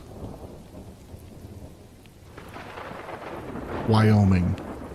The murder of Matthew Shepard is a significant and tragic event in American history that brought widespread attention to hate crimes and LGBTQ+ issues. Matthew Shepard was born on December 1, 1976 in Casper, Wyoming. He was 21 years old and a student at the University of Wyoming in Laramie. He was openly gay and known for his kind and friendly demeanor. On October 6, 1998, Aaron McKinney and Russell Henderson, two young men from the Laramie area, met Shepard at the Fireside Lounge, a local bar. Pretending to be gay, the two men lured Shepard into their truck with a promise of giving him a ride home. Instead of taking him home, McKinney and Henderson drove Shepard to a remote, rural area outside Laramie. There they brutally attacked him, pistol whipping him with a .357 Magnum revolver and tying him to a split-rail fence. They then left him to die in the cold. 18 hours after the attack, on October 7, 1998, a cyclist named Aaron Kreffels found Shepard. Initially mistaking him for a scarecrow, Kreffels realized it was a person and called for help. Shepard was rushed to the hospital in Fort Collins, Colorado. He suffered severe head injuries, including fractures to the back of his head and in front of his right ear. His brainstem was severely damaged, affecting his body's ability to regulate heart rate, body temperature, and other vital functions. Matthew Shepard succumbed to his injuries and died on October 12, 1998 at 12:53 a.m. His parents, Judy and Dennis Shepard, were by his side. McKinney and Henderson were arrested shortly after the attack. They were caught trying to dispose of evidence and attempting to mislead authorities. Both men were charged with first-degree murder, kidnapping, and aggravated robbery. Russell Henderson pled guilty to murder and kidnapping charges on April 5, 1999, to avoid the death penalty. He was sentenced to 2 consecutive life sentences without the possibility of parole. Aaron McKinney initially pled not guilty, but after a lengthy trial in October 1999, he was also sentenced to 2 consecutive life terms without the possibility of parole, following a plea deal that spared him the death penalty. The murder of Matthew Shepard garnered national and international attention. It sparked outrage, leading to vigils, marches, and widespread discussions about hate crimes and the LGBTQ+ rights. The Matthew Shepard and James Byrd Jr. Hate Crimes Prevention Act was signed into law by President Barack Obama on October 28, 2009. This federal law expanded the 1969 United States federal hate crime law to include crimes motivated by victims' actual or perceived gender, sexual orientation, gender identity, or disability. The case highlighted the need for stronger protections against hate crimes. The Matthew Shepard Foundation, established by his parents, continues to advocate for LGBTQ+ rights and hate crime legislation. The story of Matthew Shepard remains a powerful reminder of the consequences of hate and the ongoing struggle for LGBTQ+ equality and acceptance. The murder of Matthew Shepard remains a poignant symbol in the fight against hate crimes and discrimination, continuing to influence social and legal progress in the United States and around the world. Thank you so much for watching. If you enjoyed this content, please hit the like button and consider subscribing. Turn on notifications so you don't miss future uploads. Until next time, stay curious.